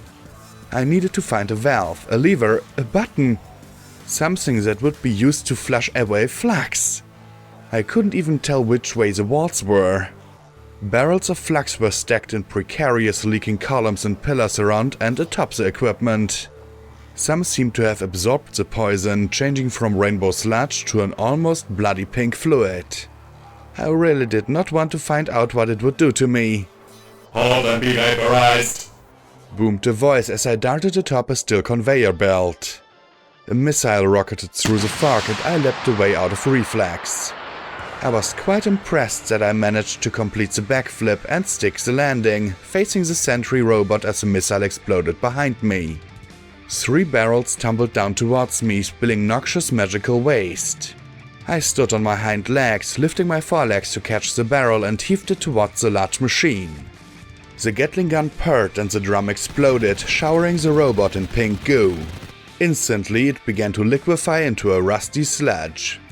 Okay, I really didn't want to get that stuff on me. 4 more protector ponies came trotting out of the fog, walking through the sludge, heedless of the rust that crept up their metal legs as they sprayed beams of magic incineration at me. I rolled back under the conveyor and kicked 3 more barrels at the robots as they advanced, the moving objects drawing their fire as I ran the other way. My back burned terribly. I was fairly sure that, if I was completely natural, I would have been pink bubblegum by now. The robots were closing in and I still hadn't found any method of setting off the sprinklers. I had no clue where the stairs out of this fog were and my breathing was getting slow and heavy. Unauthorized presence, exterminate! Buzzed the sentry bot out of the pink fog, sending another missile flying towards me. I barely hit the ground in time for it to miss and explode, showering me with chips of concrete. I looked back at the crater the missile had blown out of the wall. And then at the large pipe and wheel next to the hole. Emergency water flush system read a sign over the valve and I whooped as I rushed up to it, set my hoofs and started to turn. Nothing. I grunted and strained as I heard the robot approaching behind me. Then I noticed a little sign hung on the wheel. Out of order. I am going to kill them! I bellowed at the little yellow sign. Okay, so technically I'd have to invent time travel if I wanted to do that, but it would be worth it. The robot fired another missile and I dove aside in time for it to blow another chunk out of the concrete wall. I'd seen Rampage take down a sentry with her hooves, but she had super strength and the ability to not die. I raced through the gloom towards the robot, its Gatling gun purring as it swept a line of metallic death towards me. As the robot came more and more into view, I left it to my body and leapt up onto a conveyor belt, continuing to close the distance. It fired another missile as my legs sprang onto a barrel and vaulted over the streaking projectile to land on its back. I have dealt with enough shit today! I screamed as I rammed my hoofs into its metal head. The robot responded by lurching to the left and ramming into the machinery, nearly knocking me off. Then it reversed and slammed into the machinery on the right. I was only just hanging on. I needed something more substantial. Oh, this was going to suck. I took a deep breath and my horn flared, popping the helmet off once again. A sane pony would hold her breath, but I really needed to get that sprinkler to work. P-21! Grenades! I screamed at the top of my lungs and threw the helmet up as hard as I could with my free hand as the other held on with dear life. Funny, if I'd had P-21's head on, wasn't surrounded by toxic gas and didn't have an army of killer robots after me, this'd be fun. 1 second, nothing. 2 seconds, nothing. 3 seconds, I was fucked. And then I heard the clatter of metal pinging beside me and threw myself over the machinery to my left, using the robot's momentum to carry me over. There were 3 explosions as P-21's grenades went off and I knew the robot was scrap. Well, it at least wasn't doing more than crackling feebly. It wasn't going to be getting up soon. And neither was I. I felt my ear stick to the floor, then felt it stretch like taffy as I rose to my hooves. I staggered towards the wall and that pipe and that damned valve. I gripped it with my fingers and began to heave. My lips felt runny and I dared not close my eyes. I wasn't sure I'd be able to open them again. Harder. Twist harder. Do it. Be strong. Be unwavering. I felt a little orange pony in me that wouldn't let some stupid valve stop me from saving my friends. I felt my mechanical parts and my fleshy parts start to move, then the latter were simply going to slide off the former. Don't inhale, Blackjack. Whatever you do, don't do that. Just turn the damned wheel. Even a dumb shit pony like you can do that without fucking up. Right? There was a grinding noise beneath my hoofs and then the valve suddenly popped. Immediately I heard a great gurgle within the pipe and from overhead there came a loud hissing of air that was soon replaced by that of water. A deluge poured down upon me, and I drew in a painful breath through my nose as I stood in the flow. The water was tainted pink as the countless sprinklers hosed down that section of the factory floor. I tried to open my mouth, but I couldn't. I rubbed the hoof over my lips, but felt only a single, smooth flap of skin. Shit, shit, shit, shit! There was only one thing to do. I levitated out my sword and slowly drew the razor edge along my mouth. Fortunately, I was able to hold off the screaming till after the cut finished. For several moments I could only stand there in the flow, breathe and bleed. Unfortunately, the robots weren't going to give me much more than that. There were sprinklers washing the pink cloud out of the air, but that was simply making it easier for the robots to see me. I looked up at the shocked faces of P-21 and Rampage and followed the catwalk with my eyes till I saw where the stairs dropped down. How the heck did I get all the way over here? I backtracked through the deluge, still feeling lousy as the toxic water surged around my legs, running along the rows of conveyors as a trio of protector ponies spraying crimson beams around me. Okay, this is a little too much, I muttered. I struggled to keep myself low and above the surging poisonous pink water.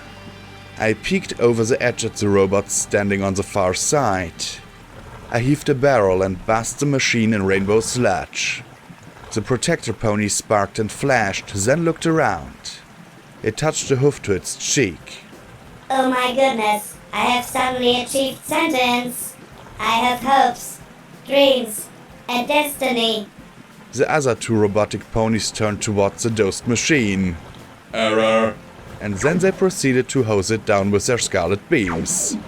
It waved its metallic hoofs dramatically. Hey guys, I am undone. Then it exploded. Well, it wasn't really what I'd expected, but it did provide me enough of a distraction to reach the stairs. Good throw, I said to P-21, but he just stared at me. Does any pony see the shaft down? I rasped. Oh, sweet Celestia, my mouth hurt. They stared at me in horror and I hissed. Yes, I look like shit. I feel like shit. Do you see a way down? Over there, I think. Rampage said as she pointed through the deluge to a square stairway dropping down near the base of the cylinder. Right now, the shaft was functioning much like a drain. Already the sprinklers had washed enough of the pink cloud out that I could see the far side of the production floor. That meant that the small army of robots over there could see me. We ducked low as minigun rounds and crimson beams lanced up at us. Even Boone knew to hit the deck. I saw that Rampage had put my battle saddle on the pale mare and was holding the wires connected to the bit like a leash. Psycho Shy was tied to the blank's back. I looked at P-21. Okay, tell me you still have that balefire egg bomb. He dug in his bag and pulled out the flashing dark rainbow orb. He duct-taped it to a block of plastic explosives. I was barely able to lift the detonator with my magic as I held the block with my hoofs and scanned the machinery. Where was it? A prismatic rainbow beam sliced through the air and nearly cut the catwalk in two. I sparked off the star metal cylinder as I scrambled back and jumped inside next to the twisted statue. I peeked out and a rain of Gatling grenades detonated in deafening thunder. I have to admit, this is quality entertainment. Discord laughed as I rubbed my ear, and tried to ignore the fact that it wasn't the right shape anymore. Shut up, I said as I peeked out again, and saw the Ultra Sentinel driving through the conveyor belts as it circled around to fire into the space I occupied. I didn't have long. I poked my head out and screamed at my friends.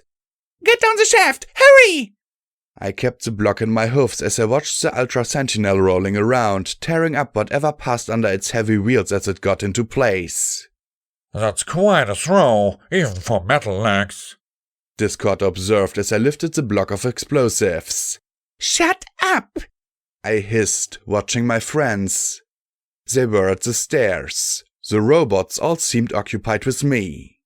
Celestia is dead, I said as I watched for my opportunity. So I gathered. He began. Shut up! I snapped. Luna is dead, Twilight Sparkle and Goldenblood are both dead. There's enough chaos and discord in the wasteland to choke 1,000 spirits like you. Chaos is boring in the wasteland right now, Discord. Death is fucking boring. It's routine. There was a pause, and the voice inside the statue muttered, I don't understand what you're saying. I'm saying that this is your chance, Discord. And it was my chance too. Do better. And I stepped out and heaved the explosive as the Ultra Sentinel turned to point that prismatic cannon at me. My throw was true. The balefire egg landed exactly where I needed it. Right against Flux Extraction Pump number 26. I dove inside Discord's alcove as a prismatic beam flashed, and as it swept back and forth inside the space, I pressed down on the detonator. Instantly my world became light and sound and a roar that was broken only by the crackling pipback. The star metal shielded me from the direct force of the explosion, but it couldn't protect me from the ample radiation. But all that was secondary. The pillar was untouched, but the pump was vaporized. I stepped out in time to see a rolling, glowing green mushroom cloud dissipating in the rain. Now a spray of rainbow gunk spurted out into the production floor. The catwalk was so much twisted scrap, and the Ultra Sentinel was right below me now. Any second it lobbed grenades in. I could close the hatch, but that would probably seal me in here forever. So I did what I did best. Something stupid. I launched myself into the air, twisting as it tried to adjust its aim fast enough to vaporize me. Gravity was faster. I landed right atop its rounded back, my legs scraping against its smooth rainbow paint job. If I'd had bones, my legs probably would have snapped from the fall. I still felt as if I'd wrenched something inside me as I rolled over and over again, falling off its rear and landing with a splash in the frothy, filthy water. It turned as I struggled to lift myself to my hoofs. I needed 5 pounds of scrap metal, 10 pounds of aspirin, and a few days to rest and recover at this point. I had about 5 seconds as the robot wheeled itself around and pointed that prismatic cannon at my face. I stared at the pretty rainbow light about to annihilate me. At least it would be quick. Suddenly the massive machine lurched as blue foamy water exploded up beside it. The explosion twisted and congealed into a bluish blobby form of the mishmash creature on the cylinder. Discord stood next to the robot as it turned towards the greater threat. For some inexplicable reason, Discord had a large S on his chest and a wavy red cape billowing in the rain. For truth, justice, and chocolate milk rain, he declared boldly. The Gatling grenades purred, blowing the mass apart as I struggled to my feet. But Discord just reformed, pulling himself into the shape of a giant lizard, dragon thing, and breathed rainbow flames on the machine. The prismatic beam sliced the lizard in two. Discord hadn't been lying after all. 2 centuries of being encased had weakened him badly. But all that was secondary. Above me, the pony-sized explosive charges were suddenly blinking bright red lights. Containment had failed. I staggered through the sloshy water as Discord kept the Ultra occupied. Then a blue carpet lifted me up and whooshed me across the production floor to where my friends had been pinned by the robots. It battered the machines aside, then scooped up my friends and deposited us at the top of the diagonal shaft sloping down. The lift was awash as water poured down around it. I hoped it still worked. 2 large pipes ran along the ceiling down into the depths. The end of the carpet became a tiny, wan Discord. Why? He asked as he looked up at me. I never agreed to help you. I just stared at him a moment, then shrugged. It's just what I do. I believe in second chances. No matter how stupid they are. P21 muttered, half annoyed and half smiling at the same time. Rampage held Boo's leash as the water continued to pour down.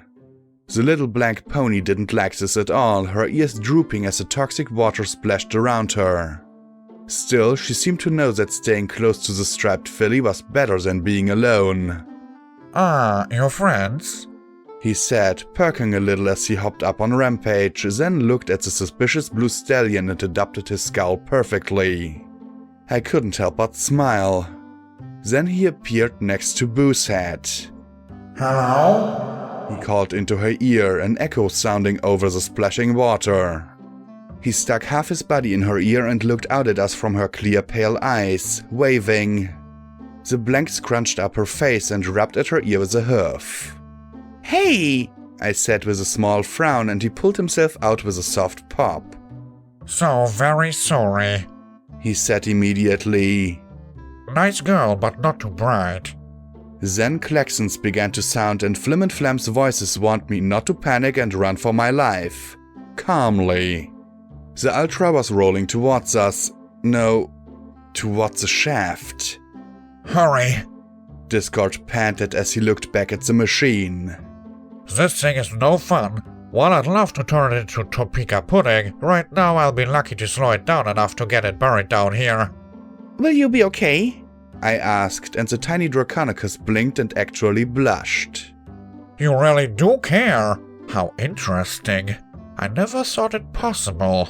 Well, being buried alive in rock is a huge step up from being buried alive in metal that's slowly killing me with drills stuck through me. He said as a dozen holes appeared in his tiny body. But I should be okay-ish. Though I think I'll need a nice long vacation before I'm even close to my old self. But still. Then he grabbed my head, held it firmly, and pressed his lips to mine with a loud Mwah. Finally breaking it, he grinned. Thanks. The tiny Discord disappeared in a pop of glowing white, and I was left sitting there for a few seconds. The only thing I could think of at that moment was how surprisingly long his tongue was. And then a giant, fat Discord rose up from the sudsy water wearing a strange diaper. Or! He said as he stomped one fat leg, then the other, setting himself in as a squatting position. Domo arigato, Mr. Roboto! He roared as the Ultra slammed into the huge Draconicus. The Ultra gave an electric squawk as its wheels spun in futility while Discord slapped it repeatedly with its lion paw and eagle claw, while screaming, Baka, baka, baka, baka! This was our cue to get out of here. There was a lever at the top of the lift. I struck it and immediately the platform began to descend the steep shaft. A row of red emergency lights were the only illumination as we dropped. Before he disappeared from sight, I caught Discord's eye as he was slowly pushed back by the Ultra. He grinned wildly, winking at me. Then he gave one last mighty cry. Banzai! And the entire lift shook as an immense explosion went off above us. A great wind blasted past, carrying water and dust and chemicals as the roar began to rumble.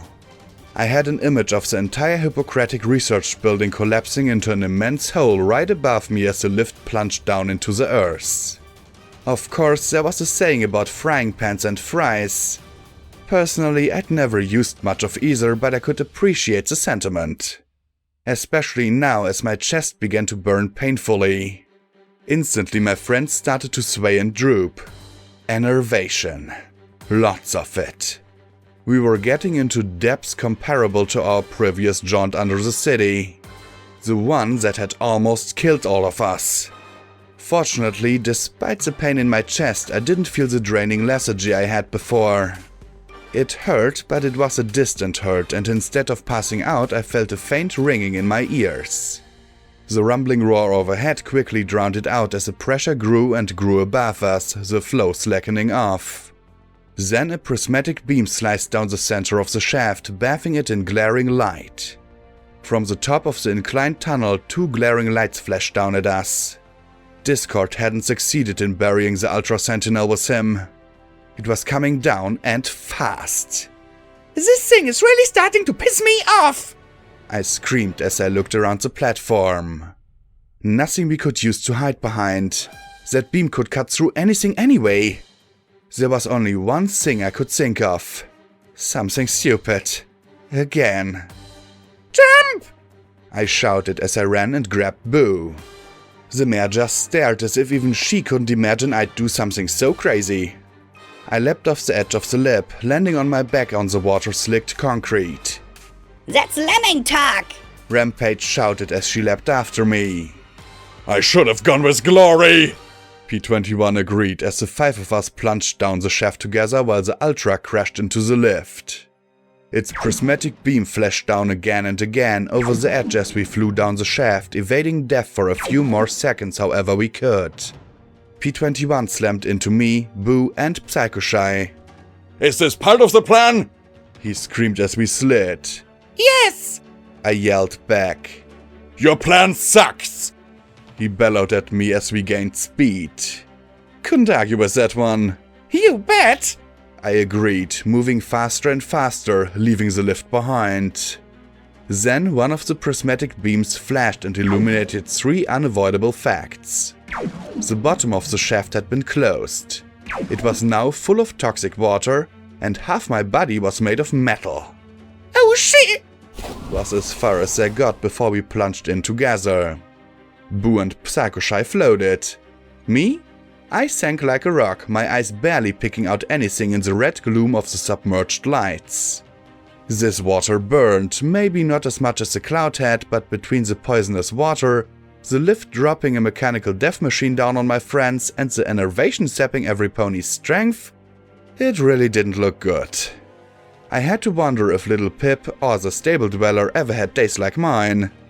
As I dropped into the toxic liquid, I dimly made out the doors framed in hazy red light. I spotted a lever beside them and tried to flail my way towards it.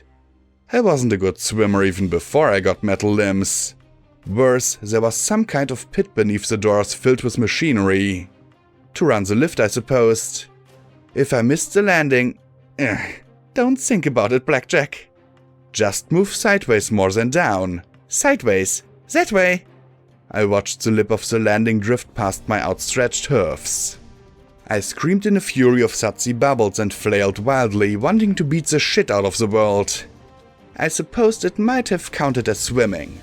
It was enough to get my forehoofs over the lip, and I extended my fingers around the lever. I really wanted to breathe right now. Really.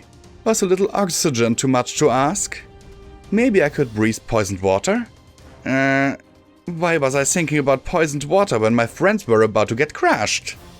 I had to be like a certain white pony and just hold on a little longer. I pulled the lever as hard as I could. It popped, crawling inch by inch as I struggled. The door groaned from the pressure against it. I tried to brace my hoofs and pull again. Really, just a little air? Maybe the professor had given me special lungs to breathe water and hadn't told me? Maybe? Stop thinking and pull, Blackjack! Then there was another resounding pong and suddenly the sound of an endless toilet flushing. The doors opened partially and I was suddenly pushed into the gap. It wasn't quite wide enough for me though, and I braced my back against the metal and pushed with all 4 hoofs. Come on, come on! Cut me some friggin' slack here! There was one final bang, and with it the doors popped wide and I was launched out into the red passageway beyond. A torrent poured after me, knocking me end over end. My chest burned and my ears rang, and I really wished I was capable of throwing up. With a yell, my friends were flushed out after me. Boo snorted and coughed, P21 raged, and Rampage spit a stream like a fountain. Of course, then the groaning began. This was a kind of enervation that killed in minutes rather than hours. The red tunnel was completely undamaged and was dominated by 2 large subway tracks and a broad concrete road. A few wagons and a lot of crates were stacked where they'd last been left 2 centuries ago. Okay, so plan is we trot along and take the first exit out of here, right? Good plan. I coughed and rubbed my cheek. Then blinked. Okay, I wanted a mirror, right? Never mind. I didn't want a mirror. Maybe a paper bag for now and a mirror for later when we weren't in a tunnel of magical death. I trotted over to a wagon and wiggled into the harness. I was the only one not being reduced to groaning weakness at the moment. Did I forget something? Then I heard the groan of the lift in the shaft as it reached the landing. The Rainbow Ultra Sentinel hissed softly a moment as it turned the little turret head to peek right at me. Oh, yeah, right, I muttered. Its prismatic cannon lit up and I raced over to my friends as the beam sliced where I'd just been standing. It was running time again. Get in now! I yelled as I crawled into the back of the wagon. Faster, faster! It was cutting its way through the doors. Come on, every pony in? Right! I tore off along the concrete road as it burst into the passage behind us. The four-legged mech hopped onto the subway rails and started to roll after me. Okay, at least we're moving. Could be worse. I yelled, focusing on speed as the four-wheeled metal wagon rattled on behind me. Then its Gatling gun whirred, and a line of explosions crawled along the red concrete walls above me, slowly working their way back and forth as it pursued. It can't get any worse. I yelled. Its prismatic beams then lit up and swept horizontally behind me. The munitions crates exploded with shockwaves that threatened to dump me off my metal hoofs. Shut up and run! P-21 bellowed at me, then gasped at the exertion. I doubled down. I was the one with the cybernetic legs and not getting the life sucked out of me and... Oh, look at that little bar with a flashing E beside it. I knew I had forgotten something. I was barely able to fish out a spicy ruby to try and suck on, just to keep my power going long enough to live. I saw a pair of doors that read MAS-EBS number 14 sealed up tight. I slowed for just a second and that row of explosions from the Gatling grenade launcher almost passed right over us. There was no way I could slow down for it. I could only grit my teeth and go faster. Then I looked back at my riders digging through the crates and yelled, Is there anything in there we can use? A second later, P-21 popped into view, his forelegs hugging a portable missile launcher. Then Rampage set up, hugging 2 legfuls of grenades. Finally, Boo set up gnawing idly on a missile. I grinned. There was nothing quite as good as being able to shoot back. The missile launcher thumped and hissed as fast as P-21 could load it, and Rampage lobbed magic disintegration grenades as fast as Boo could dig them out. I didn't think she knew precisely what they were, but she knew that Rampage was glad to throw them. The Ultra now had to slow down, bob and weave to avoid our return fire. I slowly started to gain ground. Then a pair of lights flashed on the rails ahead and a train roared by, brakes shrieking and sparks sprayed from its wheels. The Ultra Sentinel leapt onto the other set of tracks to avoid being scrapped by it. Even I couldn't keep this up forever. We were approaching another set of double doors. MAS-EBS number 13 it read. Still no time to get in. Right now all I could do was run as fast as I could and swerve to avoid the crates of munitions littering the tunnel. Rampage and P-21 were failing fast too. They were firing wildly now, just trying to get lucky. P-21 was bleeding out of his nose. I couldn't even see Boo. Then a pair of headlights lit up the other track. The electric train had reversed and begun to pull even with the wagon. I glanced back at the flatbed cars piled high with crates marked Danger, Explosives. The Ultra Sentinel began to drop back. Oh crap. It's going to blow the train! Where could I go? What could I do? Stop? That just make us a sitting target. Go faster? I was going as fast as I could. I looked at the racks of missiles loaded on the back as the train pulled even. What did the city even need that much ordnance for anyway? Then P-21 hefted the missile launcher and aimed it very deliberately, but not at the robot chasing us or the trainload of explosives. Because unlike me, he was a smart pony who didn't do stupid impulsive things. No, he aimed it at the train's wheels. The missile hissed down and exploded, and there was an ear-splitting squeal as the front wheels locked up and popped off the rails. The car twisted sideways and flipped, dragging the next car over with it and spilling munition crates across the entire tunnel. With a muffled boom, the missile rack exploded as the Ultra's beam Gatling tagged it.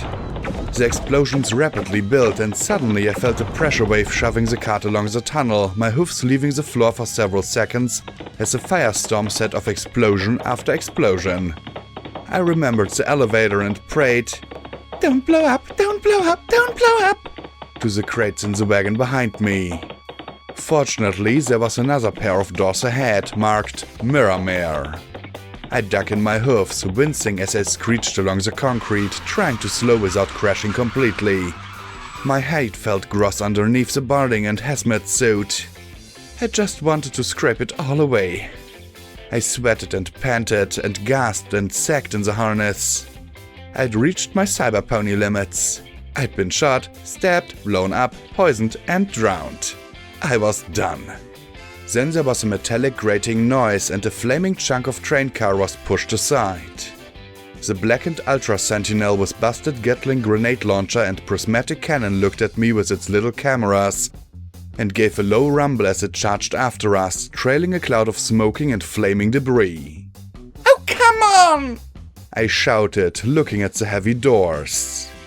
How in Equestria had we lost the war with machines as tenacious as this?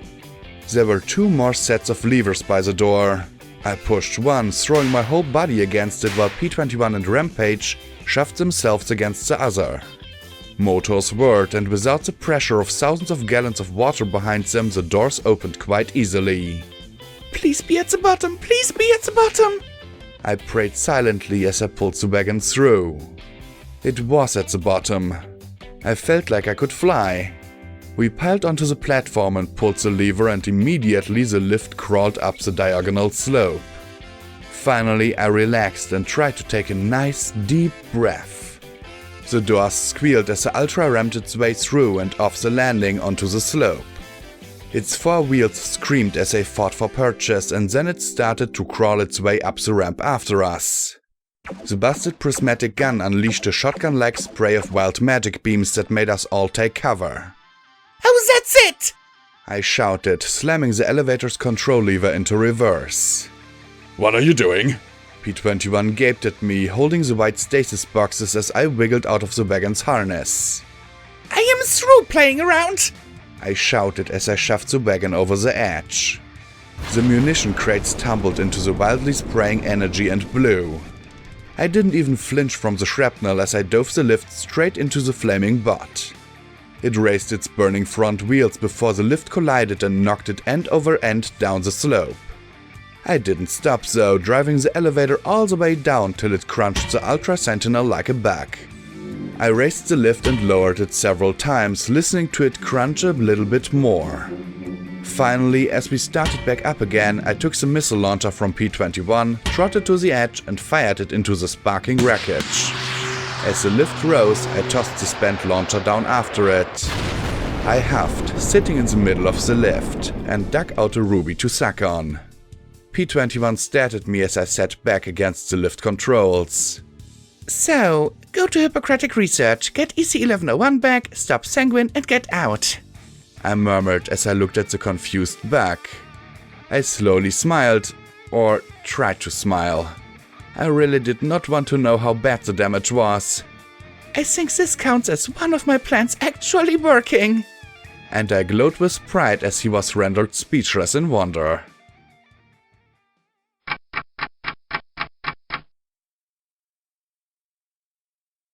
We had to stop the lift and shift aside some rubble to wiggle out into the balefire crater at the airbase. We were exhausted, drained, shot up, poisoned, and mutilated. All of us needed a short break. We broke back into the command center and flopped down in the barracks. I made sure Boo had a snack cake and stroked her mane. She'd shaken for nearly an hour after we got free. Oddly, I think that was a natural reaction for any pony that went into the tunnels. Then I chowed down on a half-dozen gems and felt my insides twisting around as the magic went to work. After everything I'd been through, I felt like I could do with a week of downtime. I'd be lucky to get a few hours. I had barding fused to me and robots after me and had just set loose a spirit of chaos that was only slightly amicable to me. But a hell of a kisser. I had organs to deliver to the Fluttershy Medical Center, hopefully to save Scotch's life. And then I needed to have a nice, long chat with my crazy. We had to work out something with Psychoshy. But for now she was just quiet and sullen, really like a more moody P-21. But first I had something more pressing to do. I need to find a mirror. I groaned as I rose to my hoofs. P21, Psycho-Shy and Rampage all looked at me in alarm. The first frowned in worry, the second grinned, and the third looked pitying. Oh yeah, I got to see this. Psycho-Shy chuckled, rising to her hoofs. Get down, P21 told her sharply, then looked at me. Maybe you should wait. Wait? I knew it was bad, but wasn't he taking this a little too far? I slowly gave a nervous smile. They were taking this joke a bit too far. Come on, I want to see how bad it is. But Rampage shook her head too. Trust me. Regan, let Glory try and help, then look in the mirror. I looked from one friend to the other for some signs that they were kidding, but the only one taking amusement from this was the yellow Pegasus. How bad? I muttered, touching my face with a hoof again. How bad is it? Psycho-Shy cackled. Half your face is gone. Gone? What did she mean, gone? Rampage snarled and leapt onto her. Then we can give her half of yours. Oh wait, she doesn't want to look like half a tailhole. But I rose and trotted quickly to the locker room, moving back towards the toilets, Rampage yelling after me. I saw the grimy mirror, wet my hoof in radioactive water and slowly wiped the filth away.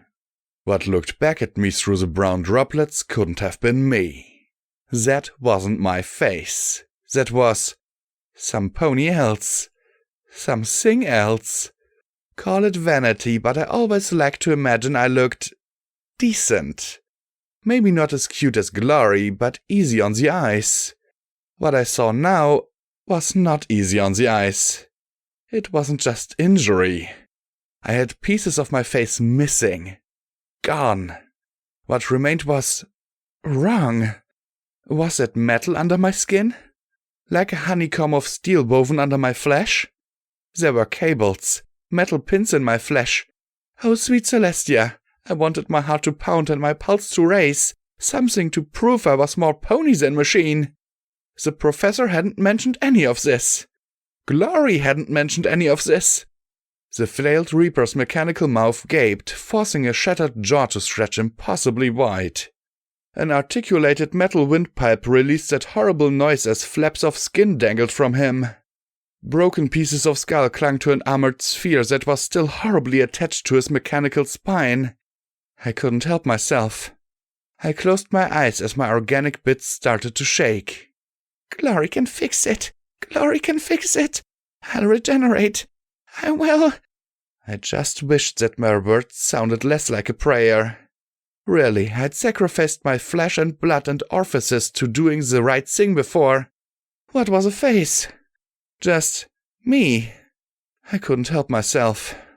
I felt tears trickling down my raw features. At least I still had half my face, glossy and burnt. Then I felt a bump against me and looked down at Boo, staring up with her big, pale eyes. I sniffed. She bumped her head against me again, and again. I don't have any snack cakes for you right now, Boo. She looked a moment, then bumped me again. I frowned. Stop it, Boo. I can't. Bump.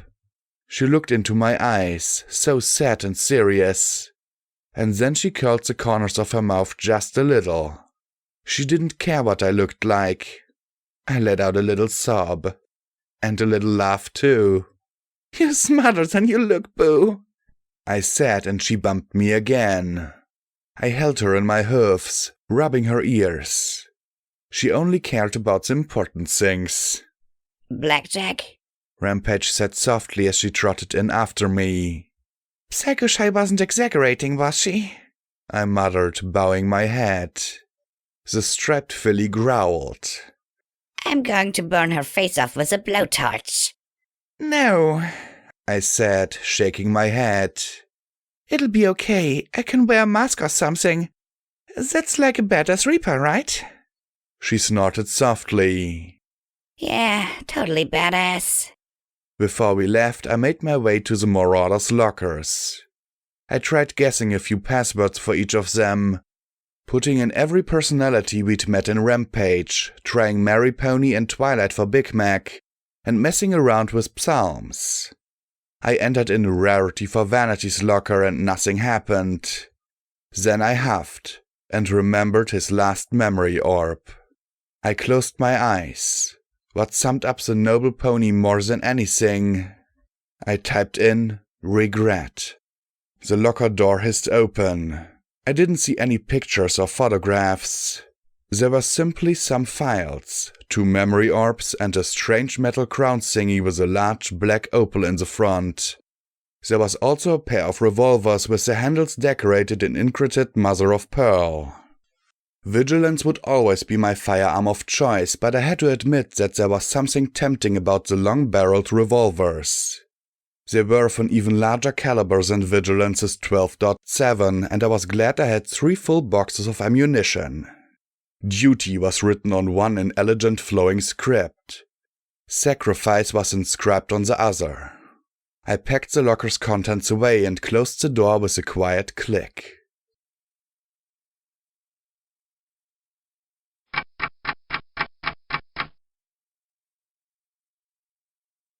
The sign over the entrance read emergency.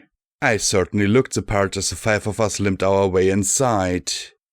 The beam turrets by the door were scrapped, and there were a few fresh bullet holes and scorch marks, but it looked as if the Fluttershy Clinic had gotten off lightly compared to Brimstone's fall. The blue bars in my vision immediately stirred as we stepped through the door, and a half-dozen bucks and mares pointed a variety of firearms at me as I stood there in the doorway. Get out of here! We are closed for business! A jet-black unicorn buck warned.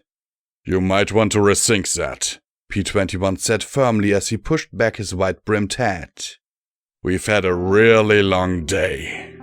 Get out of here! The leader repeated as he stared at me in horror. I sat down. Was I going to have to beat my way in here? Kill them if they turned hostile? I sighed and started to turn away. P-21 could sneak past later, or we'd have Psycho-Shy rap on a window up there or something.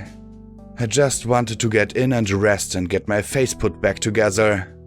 You sudden wankers, if you peasants would pull your head out of your arses, you'd see she's not a threat to you. A mare growled mechanically, and I stared as a power-armored pony trotted into view. The apples painted on her rump weren't familiar, but the automatic shotguns were a dead giveaway. I never forgot a gun. Hey, Crumpets, I said with relief as a half-dozen moved aside. Hello, girl. You look like you've taken a pretty rough shagging right upside the face. The Steel Ranger said with a tilt of her head. Is there a bloody requirement that to save ponies around this place you gotta look shot halfway to hell? It's pretty standard. Like, with how the more ragtag and bizarre the group you have, the better your odds are of winning. I replied. What are you doing here?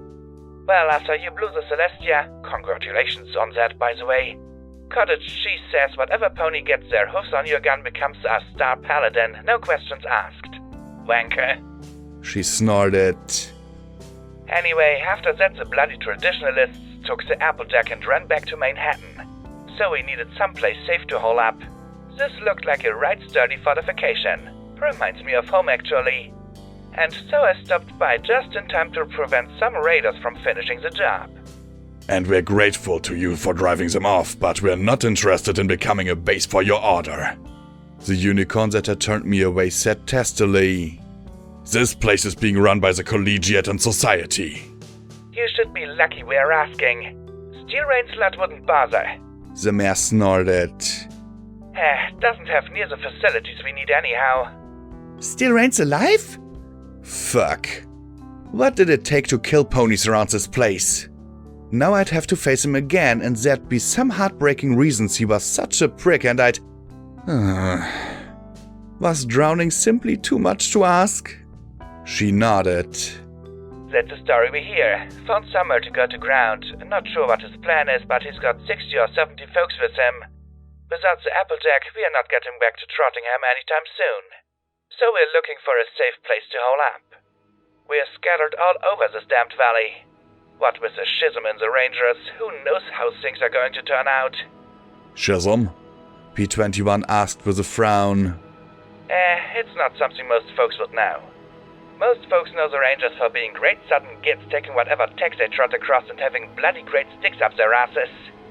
Fact is, there's more than a few of us who think these guns aren't just for show and that we should use them like Applejack intended. To protect folks. She snorted. It's the way things are in Trottingham mostly. Without us, the beasties would have eaten every pony a long time ago. Nearly all of the other groups are mixed or devoted to the traditional outlook though. Except now, the waste recyclers finally burst because Steelhoofs is finally facing down cottage cheese. Soon as we heard it, we painted our colors. Probably get my head blown off, but they can pike Luna's horn up their asses if they don't like it. I looked at P21 and then back to her. What sort of facilities do you need? Someplace defensible, but with decent power supply and environmental supports. I heard there's an airbase south of here that might do. If we can pull together 30 or 40 ponies, then we should have a decent shot at things. I thought of Mirrormare. It was true that they might be able to hole up in there for a while, but it wasn't ideal unless they could get all the systems working. How about a stable? I asked idly. P21 looked at me sharply. She snorted. Well, sure, a functional stable would be just fine, but they're a tad hard to come by in mint condition. I looked back at him, then nodded to the side. He said in a low voice, What are you thinking? Are you seriously thinking about telling them where 99 is? I was thinking about it before the chaos at the Celestia. I blew up their base, P21. If we give them 99, then they can organize again and do some good around here. I said softly. He frowned, his eyes darting aside. It might make up for how goddess damn terrible that place was. And it might be nice if Scotch Tape can one day go home again. That place will never be home. He muttered. No place will. It is for her. Think about it. As is, it's a glorified crypt. Let them put it to some good use, and maybe we'll have a group of armored friends to back us up someday. I added. Maybe they'll teach you how to use their fancy armor too. He snorted, but smiled just a little. If we ever need a stable full of Steel Rangers for anything, then I think it'll be time to retire. Finally, he looked away. Fine. If they can clean it out and make it safe, I'm fine with it. Just don't ever ask me to go back there again. I doubt I ever could either, I replied. The guilt alone would kill me. We trotted back to Crumpets. So, how about a stable, slightly used?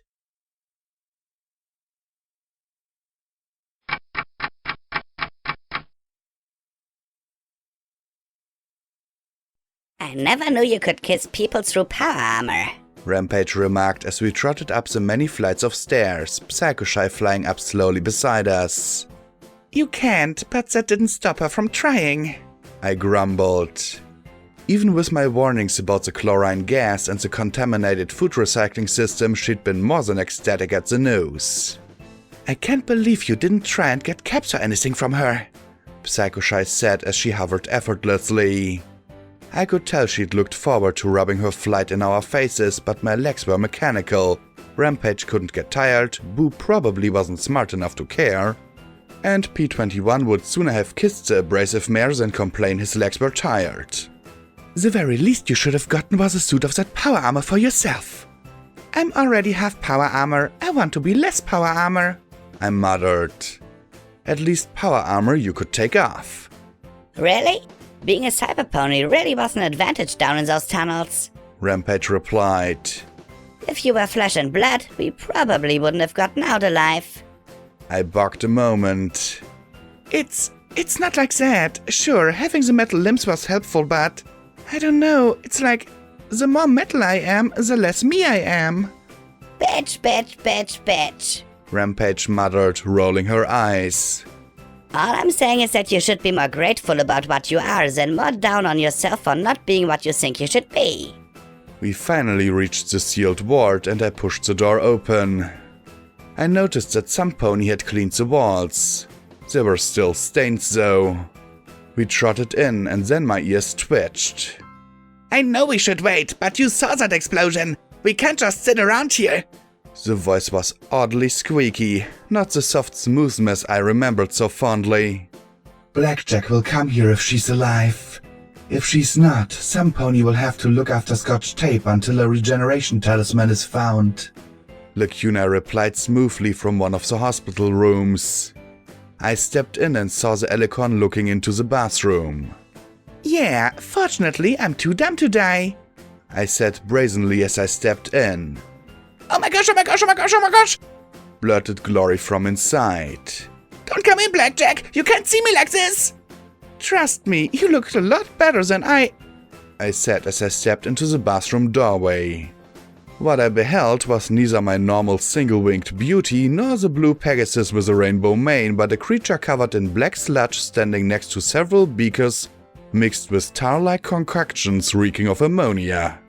Her rose eyes popped wide at the same time as mine, and we pointed at each other in unison. What the heck happened to you? We shouted together.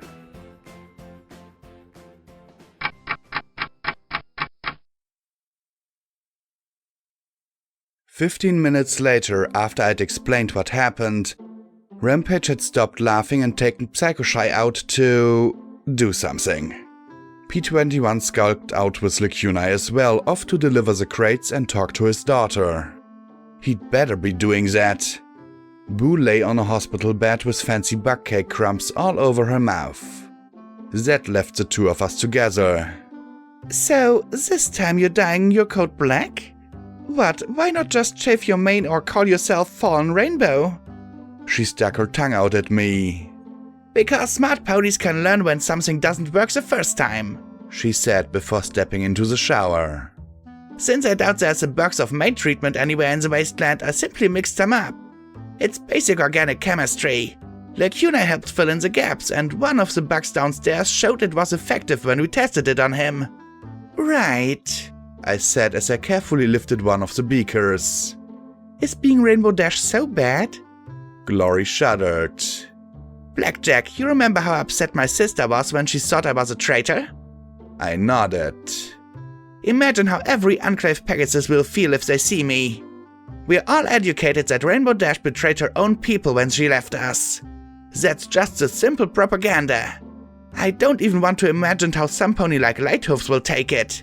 Rainbow Dash is gone, and I do not want to be the new Rainbow Dash. Well, you do what you have to do, I muttered as I turned on the shower. Ah, cold! She jumped. I wish this place had enough power for hot water, she complained as she scrubbed her mane. Bitch, bitch, bitch, bitch, I replied in perfect copy of the striped filly. I got barding fused to me and half my face melted off. But that's nothing compared to a cold shower. Sorry, Glory said sheepishly, hanging her head a little. I sighed. Yeah, me too, because if it was a hot shower, then nothing would stop me from hopping in there with you, I said as I examined the beakers and bottles. So, how's Scotch?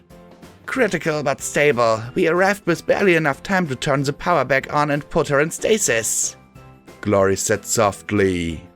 Her lungs are destroyed and her eyes and hide were severely burnt by the chemicals. She lifted her face directly into the stream. I had to admit that as much as I loved Glory, there was something a little more trim about Rainbow Dash. Lean, firm, athletic.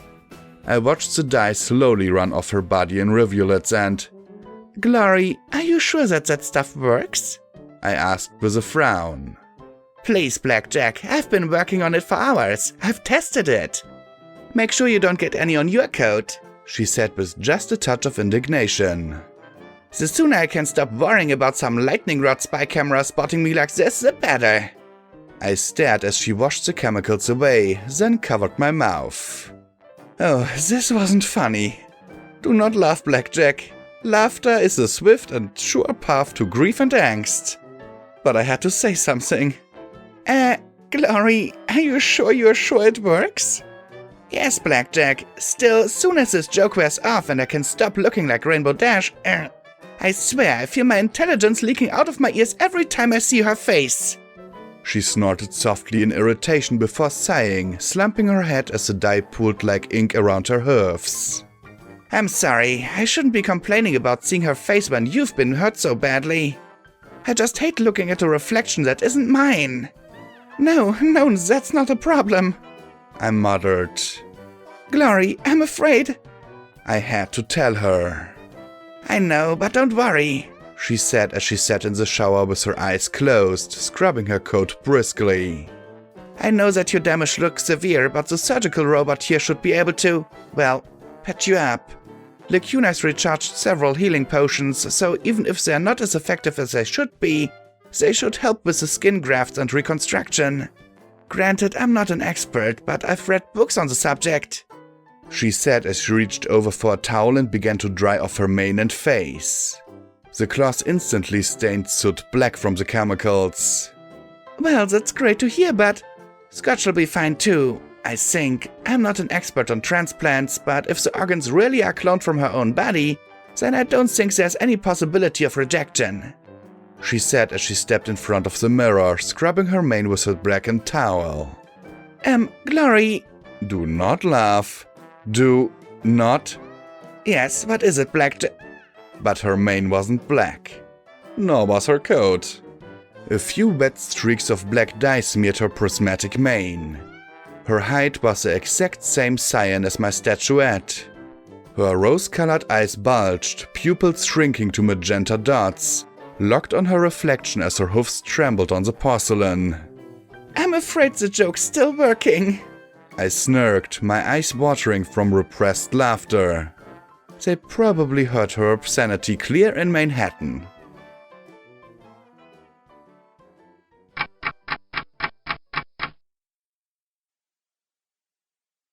Footnotes. Maximum level reached. Quest perk added. Kissed by Discord. Do you really want to know?